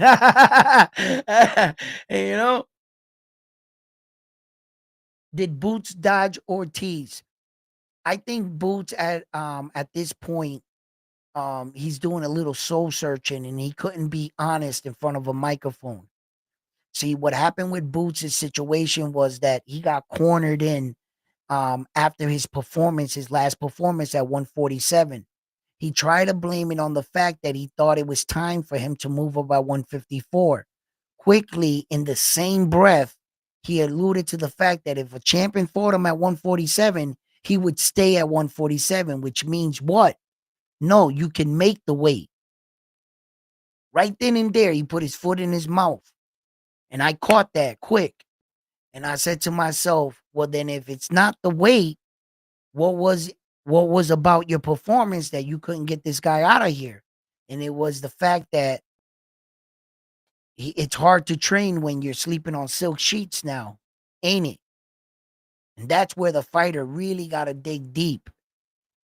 Sometimes some of these guys give 12, 15 years of their amateur career, from their 7 years old boxing all the way up. And no sooner that they win the world title, they want to go on a vacation. That's a mistake. No sooner that you win that world title, now you need to start learning how to defend it, and maybe get a couple more. That's where everything should start for you. And some people get it as I have arrived, and they go, ah, right? And now they want to hang out with this guy. They met this person. Everything's so real for them. And it happens. I think that Jerron Boots Ennis was in a situation where he wanted to blame something for his performance. So he blamed his weight, and he made it like an issue, right? But his weight wasn't his problem. It was his preparation. It was his dedication and what he was given back to boxing. He knew he had let himself down, but he needed an excuse. So when Ortiz called him on his bluff and said, yo, I'll fight you at 154, he never wanted to move up to 154. Now he had this guy call him out publicly. What do I do? What do I do? I didn't want to go to 154. Now these guys actually think I want to go there. And now they want me to fight this guy. I'm not scared of this guy. I just want to be at 147, keep my belt, and fight maybe for unification. Maybe do some Terrence Crawford shit before jumping up here fighting this guy for no belts. Virgil Ortiz doesn't have a belt. He doesn't really have anything for me to sacrifice but his name. I don't want that interim belt he has. How many times are you going to defend an interim belt when the rules state you were never supposed to defend an interim world championship? It was just supposed to be a belt because the champion wasn't active. He couldn't make the fight for whatever reason, either injury or whatever. Then you're supposed to unify the belt immediately after the champion gets back. You're not supposed to go and defend an interim belt 7 times. What the fuck are you what are you doing? Right? But that's where boxing has come. That's how far it's come. So, like, Ortiz really doesn't have anything Jerron wants but a name. So Ortiz can go ahead and beat his chest and say he got a moral victory. Like, basically, he called Jerron Boots and his bluff. But technically, he didn't really do nothing. Because Jerron Boots Ennis technically is at 147. He's a 147-pound champion, not the 154. You're in 154. So if you want to take credit for trying to punk the little guy, Ortiz, well, then that's your fame to claim, your claim to fame, that you're chumping a little guy at a smaller weight division. Because you're not obviously pointing at the champions in your own weight division. So before you say that he punked Boots, why don't you punk somebody in your own weight division? Turn around and look at Fundora and Terrence Crawford. Do that to them. Any of the champions. So, you see? So now Jerron Boots Ennis, legitimately, he just needs to stay focused and stay at 147. Maybe Tio now is really taking that possibility of fighting him rather than fighting Richard Hitchison, which is fucking crazy, right? Because I would have been all over Richard Hitchison fight rather than fighting Jerron Boots Ennis at a higher weight division. The only thing is for Tio is he can be thinking ching ching rather than win-win, right? Stay with me. By fighting Jerron Boots Ennis, even if he loses, Tio doesn't lose his belt. But if he fight Richard Hitchison and he was to lose to him, he would lose his belt. So he could afford to take a loss and get paid fairly well for fighting Jerron Boots Ennis. If he was to pull the upset, oh shit, doesn't that make Teofimo Lopez a 3-division world champion? 3-division world champion. So daring to be great, the bag, the opportunity, and the fact that you don't actually lose anything, shit, if I was Tio, I would take that fight too. Against Jerron Boots Ennis. Depending how you fare, vacate that 140 belt, stay at 147, your new home, and challenge Mario Barrio next. Teofimo Lopez. Best case scenario, right? You know what I'm saying? But he really doesn't have anything to lose. Tio goes up there, loses. What happens? He goes back down. He's still the 140-pound champion. And he got paid. Dared to be great, came up short. Okay? But if he wins, he got a lot to win there. So, but, it is another unification on the other direction. Staying in your weight division with Richard Hitchison, that's a unification. You win that, you unify 2 belts. I understand, Tio, you've already been a unified world champion, right? But you haven't been unified in 140, right? I mean, in your head, Tio, you think you're the undisputed champion at 140 because you beat Josh Taylor and he hadn't officially lost and he got stripped for 3 belts leading into your fight. Well, he he actually dropped the 3 belts because he didn't fight the other guy they wanted him to fight rather than fighting you. So he basically vacated the 3 belts, right? Okay. So in Teo's head, he thinks he's undisputed champion at 140. That's where Teo lives in his head. Reality is it's much clearer. He know you're not, right? Okay. So yeah, that's a unification the other way. But you can still have that unification at 140 and still do the Boots thing. Yeah, you can. You could dare to be great with Boots. Shall you lose? Richard Hitcherson's still there with the belt. You still have that. You could still do that rather than just doing one of those things. Because I'm sure if he unifies, then he probably wouldn't want to do 147 with Jerron Boots Ennis. Jerron Boots Ennis would probably be in another fight. So if you can get this fight out of the way, you feel comfortable at that weight right there, fuck it, Tio, go for it. Because you could, like I said, you could just always go down. You're still going to be 140 champion. So I would go for it. And look, like this could be crazy. There's so many different variations of this fight. Every one of them is on the side that Jerron Boots Ennis gets it done, right? Okay. And I've seen the little old guy come up to fight the Philly fighter, and the Philly fighter got wiped down, and he was highly favored. Like as because the other guy was coming up. He wasn't favored in the fight. The other Philly fighter, no, he wasn't. But he was bigger, and the smaller guy was coming up.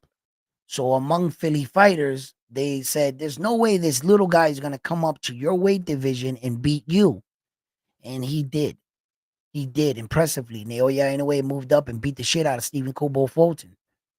He was a smaller guy, but I think Naoya Inoue was favored in the fight, not Stephen Kubo Fulton. So I couldn't use that like that.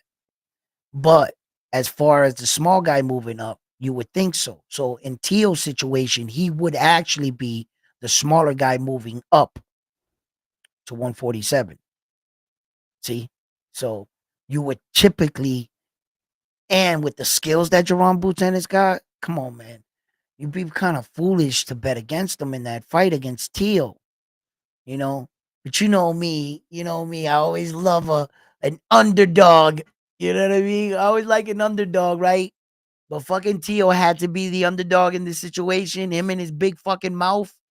Ah, I just wanted it to be another Puerto Rican fighter. I'm not sure if like why I'm like talking to you up because I don't want it to be anybody else but us. All right. I wanted it to be Subriel or, one. I'm not sure he would ever fucked around with Zen Zion because I think Zen Zion might break Tio's jaw. Right. Um, but I wanted it to be us because he said that shit, and I have never forgotten about it, you know. So, but I gotta admit, though, the Tio does rise to the occasion. Whether he's taking on or biting more than he can chew with Jerron Boots Ennis, time will tell with that. You know, I gotta see that to believe it. You know, um, I think Jerron Boots Ennis is a better boxer, and Tio has problems with boxers. He does. He has problems with guys that can move a lot. You know, once you start standing still in front of Tio, and the thing with Josh Taylor, once he started going backwards, he was done. He was done. And then Tio started. What you don't want Teofimo Lopez doing in front of you is that Fortnite bullshit. Once Tio starts doing that, he's having fun in there. He's got all the confidence in the world, and he must be winning the fight by that point. If you see Teal doing Fortnite in front of you, something's going wrong. You got to make some adjustments. You got to shut that shit down. Don't give him confidence to start doing that shit in front of you. You know, keep Teal on his toes and keep him guessing and keep him, doing the fake Fortnite like he did against Jermaine Ortiz, where he was trying to create it a little bit. Jermaine wasn't going for that shit. And you can see when a guy can move and be evasive, Teofimo Lopez lacks the ability to cut off the ring. Now with Eddie Reynoso, um, Saul's coach, when Saul's a master in that, yo, straight fucking master. If you take that step, Saul know what steps to do. If you try to be quick and shift, he knows exactly where to put his foot, so that when you go either right or left, he's right in front of you. He goes doom doom doom. It's like check check check mate, and he's in front of you. Now you gotta like stop Saul's offense from coming forward. Saul's a master at that, bro. Cutting the ring off. He got better at it because that's what hurt him in the Floyd Mayweather fight. He didn't know how to cut off the ring for shit. Saul. He couldn't trap Floyd. He couldn't cut Floyd off. And I guess that motherfucker like vowed to never let that happen again. He he cuts guys off way better after that fucking Mayweather debacle and him getting his ass whooped. And I guess he blames part of the loss in the inability to be able to cut off the ring. And I think that's why he got so good at it. Yeah, he cut off Berlanga, he cut off Plant, he cuts off all these guys. And you know how Saul does, right? Once Saul gets in a comfortable lead, he'll coast. Just like Liam Paro should have did in Puerto Rico. When he started getting that lead, he should have just started stepping back and countering off of Richard Hitchison, because he would have been the more desperate of the fighters, because his coach and corner would have been told him, "You're blowing it, son. You're losing this fight." But Liam Paro kept being the aggressor and kept giving Richard. He was just walking in the front door. Richard Hitchison, pop, pop, pop, pop, was tagging him up. It was tagging him up on the way in and on the way out. That's what was making it look so bad, because and then Paros was going back like this. And he was going back, circling out, but his head would snap back because Richard Hitchison was long. But the majority of the sequences is because he was coming in. So he should have decided to and Richard Hitchison was only throwing one punch. He wasn't putting his punches together to like the fifth round. Shit, yeah, the fifth on up, he started putting them together. The fourth round was just the 1-2. He didn't put no combination together there. It was just that 1-2 he was throwing. He didn't get comfortable yet. Yeah, so I think, man, for the most part, these are good opportunities for all these fighters, and it's also good for boxing, isn't it? Wouldn't you like to see Teofimo Lopez really fight Jerome Bucenis? Come on, guys. You want to see Jerome Bucenis whoop that ass, don't you? You know you do. You know you do. And as far as Teo and his, you know, um, fans and stuff, they want to see Teofimo Lopez dare to be great. And you got my stamp of approval if you can pull that fight off. I'm all for it. I'm all for it. I believe that Top Rank and Ed Hearn, because of the Saudi Prince, their relationship is a little bit more transparent between promoters, because the Saudi Prince actually wants them to put these fights together and some of these big cards. So the transparency between both of them, yo, does your guy want it? My guy want it type shit. They can put these fights together better. So yeah, I think so.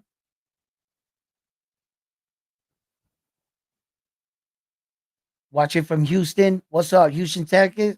Texas? What's up, James?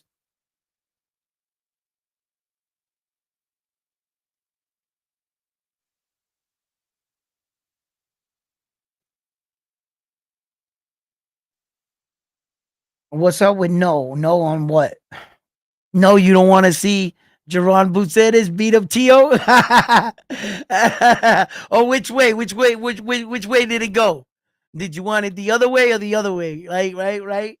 Andy Cruz. Andy Cruz, man, I think that he's getting a lot of buzz, amateur background. the coach that he chose to come in, some of the buzz that Jerron Boots Ennis was getting, and it kind of like helped Andy Cruz's situation. I gotta admit, from his first fight to his second fight to the third fight to the fourth fight, every single time Andy Cruz looked a little bit better. I believe the third fight was one of his iffy ones, right? Was it the third or the second? It was one of those, right? It was like an iffy one that he didn't have the greatest of performances, Andy Ruiz, right? So Cruz, right? Ruiz. I'm thinking of Andy Cruz.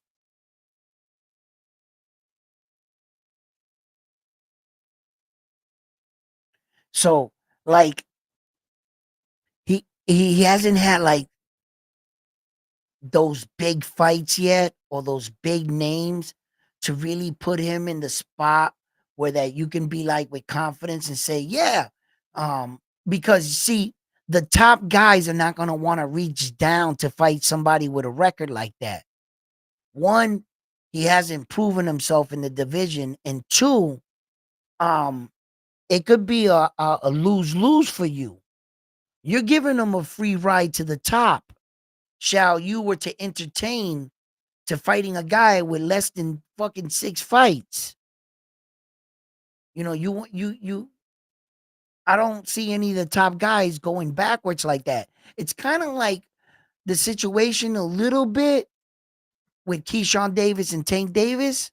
See, I didn't expect Tank Davis to acknowledge Keyshawn yet. I understand what the young man was doing, and he wants to beat his chest. And you know, you gotta make some noise. You can't be quiet all the time, right? But I didn't think that Tank Davis would really like turn around for Keyshawn. Not unless he got something Tank wanted. You get one of those belts, now we're talking, right? But he hadn't really earned his way there with only 11 fights going into the Liam fight. That's all he had. Now he has 12 fights, right? But he only had 11 fights going into that fight when he started calling out Tank Davis. I didn't really think that Tank Davis was going to respond or turn around or answer him. He Keyshawn didn't deserve the attention. He didn't earn it yet. So when we're thinking about fighters like Andy Cruz and them, like, I think that those guys in the lower, although they're good, none of the top guys are going to turn around to fight them dudes. They're going to have to make their way. You see that Terrence Crawford didn't turn around and acknowledge Jerron Boots Ennis. Why? He's never fought for a world title at that point. Jerron Boots Ennis wasn't a champion. The only reason why Jerron Boots Ennis is the world champion is because the IBF stripped Terrence Crawford for that belt and put it around his waist. He went and solidified it because he fought a guy finally in the ring to defend the belt, but he hasn't actually beaten a champion for it. He didn't beat a world champion. Terrence Crawford was the world champion at 147. He had all the belts. He didn't beat Terrence Crawford. He didn't beat the champion. It's simple. So sometimes you look at some of these situations and some of these top guys are not going to acknowledge these guys. And even though some of these guys are looking hot, they're on fire, they might be knocking out people, it's not common to turn around and, oh yeah, what do you got? 6 fights? Oh, you want a shot at my belt? Let's go. You're going to fuck around and end up giving a fighter like Dale Inoue an opportunity. When that guy had like 40 something fights and Dale Inoue had 6 fights and he said, oh, you want to, come on, look what you did. You done opened the door for this man to start his reign.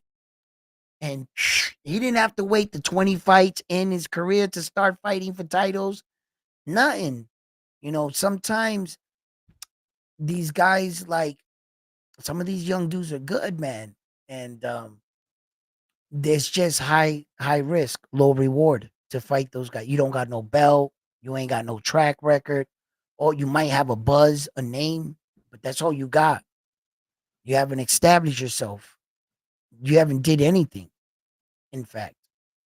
So yeah, some of these guys are not going to acknowledge these dudes, and even though we would like them to, respectfully, there was a point in time that I would have welcomed the Jerron Boots Ennis versus Terrence Crawford. Why wouldn't I? Hell yeah, I would have been like, yeah, let's, you know.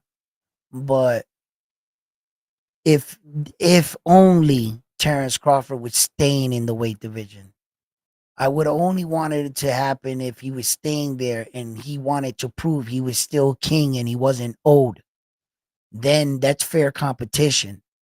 But I didn't want Terrence Crawford, the US guy, to be the one to beat Jerron Boots Ennis or vice versa if they didn't have to. Because that's US taking out US. And then either guy would be coming in the fight undefeated and one's gotta go, right? So once again, there's another case of US destroying another US record when it wasn't no other opposing countries to do it. So I was like, all right, wait a minute. If Terrence Crawford's at the tail end of his career, come on, Jerron Boots Ennis, don't fuck up his career like that. Let him go to the Hall of Fame so we can get credit for that shit, right? Don't don't be the one to beat him. Not like that. Not like that. So at some point, I was like, nah, but if Terrence was staying at 147 and he didn't want to give up them belts, then in fair competition, Jerron Busenis, you're gonna have to do what you gotta do. You're gonna have to put him down. Then there's nothing you could do about that because this is competition, baby. There's no friendship like that. We could represent the same country, and out of respect, I'll let you walk out the door and I won't be your countryman to be the one to defeat you. Out of respect, if you were walking out. But if you turn around and you start beating your chest, talk about I'm still the best and I'm not giving up these belts, well, then damn it, you got to fight me. You got to fight me now because you're here. But in the way I described it, I was like, nah. And then he moved up to 154 and he was fighting Ishmael, right? And I said, fuck it. That's another belt. That's not an American dude. I was like, go get him, Terrence. And he went and got that belt for us at 154. Even though Sebastian Fedora is our first American champion that got it first there, since the new wave of champions at 154, since the new wave, because we've had other champions, of course. Okay, like the Charlo twins and shit, but they left and so forth and so forth. But Sebastian Fedora is an American fighter. So I was like, okay, cool. So now we got two belts there, and this is all competition. I want the gold just as much as Japan wants it, just as much as Mexico wants it, and I want to see Mexico get it just like get it. America's getting it just as good, just as fast, because who's ever winning these belts are the best. And whoever the best is, that's what we watching. You know, you could be the best from another country. I'm gonna give you your flowers, but there's a little fighter in me that goes, you're gonna have to fight our guy. You know what I mean? We're gonna get somebody. Don't worry. Because we don't win them all. We don't win them all, but love the competition, love the rivalries. Smart enough to know as a fan, I need my rivals. Without them, what the fuck would we have? Where would the excitement come from? I need them. I love my rivalries. I love fair competition, and I've never shied away from it. Never, never, never. I don't shy away from competition in nothing. Nope. I did. That's how I view it. That's how I embrace it. That's how I see it. If this is gonna go down like it's gonna go down, then let's let nature take its course. Let's find out. If there's no way around something and I gotta shoot this J to win this, well, then we're gonna have to shoot the J, baby. And find out. You know what I mean? So look, fight fans, I hope you had an amazing time, a great time today. Pretty good show. We talked about some of the things. Not a lot of too many things is moving around, and I'm sure you guys heard a lot about these stories. So I try to like at least give you something to be entertained and talk about a variety of things and situations. Not all this argument shit all the time, so to speak. I like it. I'll take it. But today was one of those days that cleared up a couple things. What ifs? It was one of those kind of videos. Is T.O. going to take this fight? What if? Are these guys going to start flooding the 147? What if? Is Devin Haney going? The Connor Benns, are they going to all meet up there? You know, what's this mean for the 135? The what if? Now Keyshawn Davis is going to be fighting for that WBO championship. What's this mean for Cepeda? That they took him off two of the top rankings, you know? So boxing looks real good. I want to make a one more video for Naoya Inoue and really break down that fight. I want to give my assessment of what I think who's going to win this Tyson Fury fight. And I want to know what you guys think about some of these fights, past fights, things that you feel like I should be talking about, or you would like to know my opinion about something. Leave it in the comments. Let me know. We can talk about it. Any questions on how things work in boxing, the belts, structures, things like that. You want to know, I'll look up anything you want me to. If I don't know it, more than likely I'm going to know it. Um and things like that. But real calm day today, starting off the new week and everything, and all these holidays going off. I got a lot on my mind. I'm sure you guys do too. So listen, from me to you, enjoy your holidays. I'll be on tomorrow. We can talk about more boxing situations and let me know what else you guys hear out there in the boxing world. We have families in this, and I don't have a full ESPN staff behind me. Melissa, give me the rankings. I can't do that. You know what I'm saying?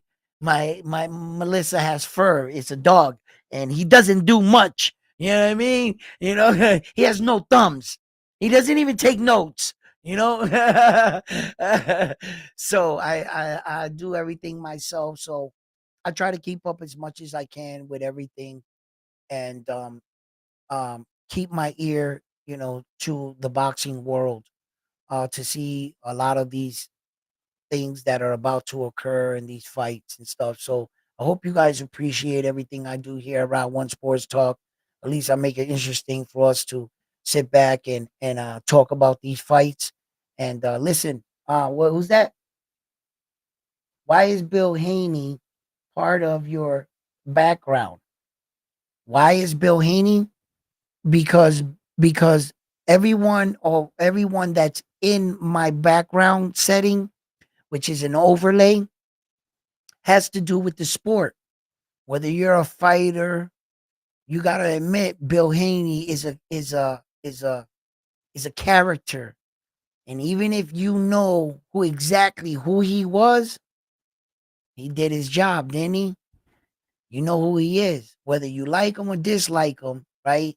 He's not actually a fighter, but he's one of the players, one of the pieces in boxing. And since I'm not biased about who or what I put up as fighters, as you can see, I have almost every nationality of fighter you can think of. I can't put everybody. I thought of some guys that I already had pictures of, and I pretty much probably just cut out some things and designed a little section. But yeah, I think actually he's the only guy that's on my page that's not a fighter. He's just a promoter. But he's such a Bill's always in the limelight that you're gonna see him here and there. You're gonna know who he is. I mean, would you like me to put Bozy Ennis and maybe Shingo Naoya Inoue's dad, his coach?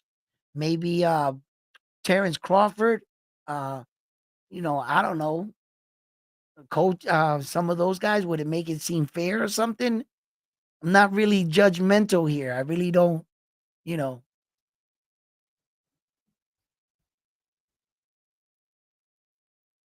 What time tomorrow? Um Tomorrow's Tuesday. I would have liked to go on the mornings, but I'm starting to realize that on Monday and Tuesdays, those are my wife's days off from work. And typically, every time I want to go off in the morning, she's like, "Come with me." And since this shopping shit, I'm telling you guys, like that's what basically I've been doing, So I can't say tomorrow morning. Wednesday at 9 is definite. Wednesday, Thursday at 9 is definite. Fridays at 9 o'clock in the morning, definite. I can do those times. Typically I started my show, but since the hour change flipped back, I was going on at 8:30, right? Every night. I started noticing like that hour went back. It kind of like messed shit up. So it makes me feel like I want to go on that hour earlier from 7:30, like now. I was like, yo, I should start going on at 7:30. I noticed that a lot of the other big shows go on, but like I always say, I love competition. Fuck it, I might get a little bit of views, but sooner or later they'll start coming. They'll start coming. So you know what I mean? Hey, I embrace this shit. I ain't running from nothing. So typically 9 o'clock in the morning, Mondays and Tuesdays are the days I probably am not gonna be able to get on in the morning. If I can find the time in the afternoon or come on at nighttime, I will. But those are my hardest days to come on is Monday and Tuesday. So Wednesday, Thursday, Friday, Saturday, and Sunday. Saturdays are typically the fights. Sunday is the morning breakdown. And I go from there. That's typically what I do. I'm gonna try to lock down a secure time for the nighttime. I've been trying to do this for a long time, um, and it doesn't seem like it always wants to work out for me. But sometimes I have to admit it's doing parts of me trying to like relax. So much boxing inside of my head, so much doing this, and sometimes I gotta decompress from everything. I know that I want to give you guys a good show and always come on and stuff, but you're only gonna get my honesty from me. You guys know that. I'm not gonna bullshit you.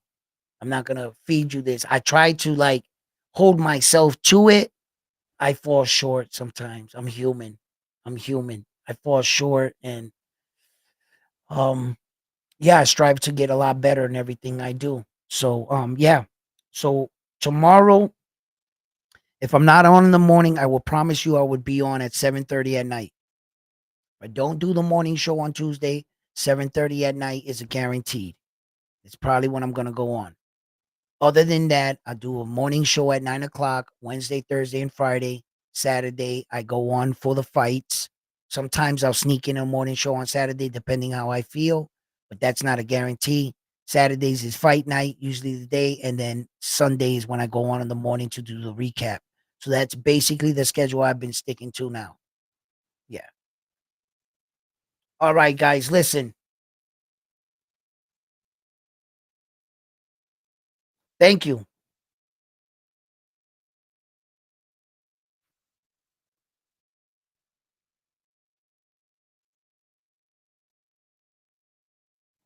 Thank you, guys. Thank you for tuning in here at Round One Sports TV. Um, and I'm back with another one after this one here at Round One Sports Talk. I must be getting tired right now. Listen, you guys have been amazing. Don't forget to give these videos a like, and if you haven't already, please don't forget to subscribe to the channel. Thank you. Peace.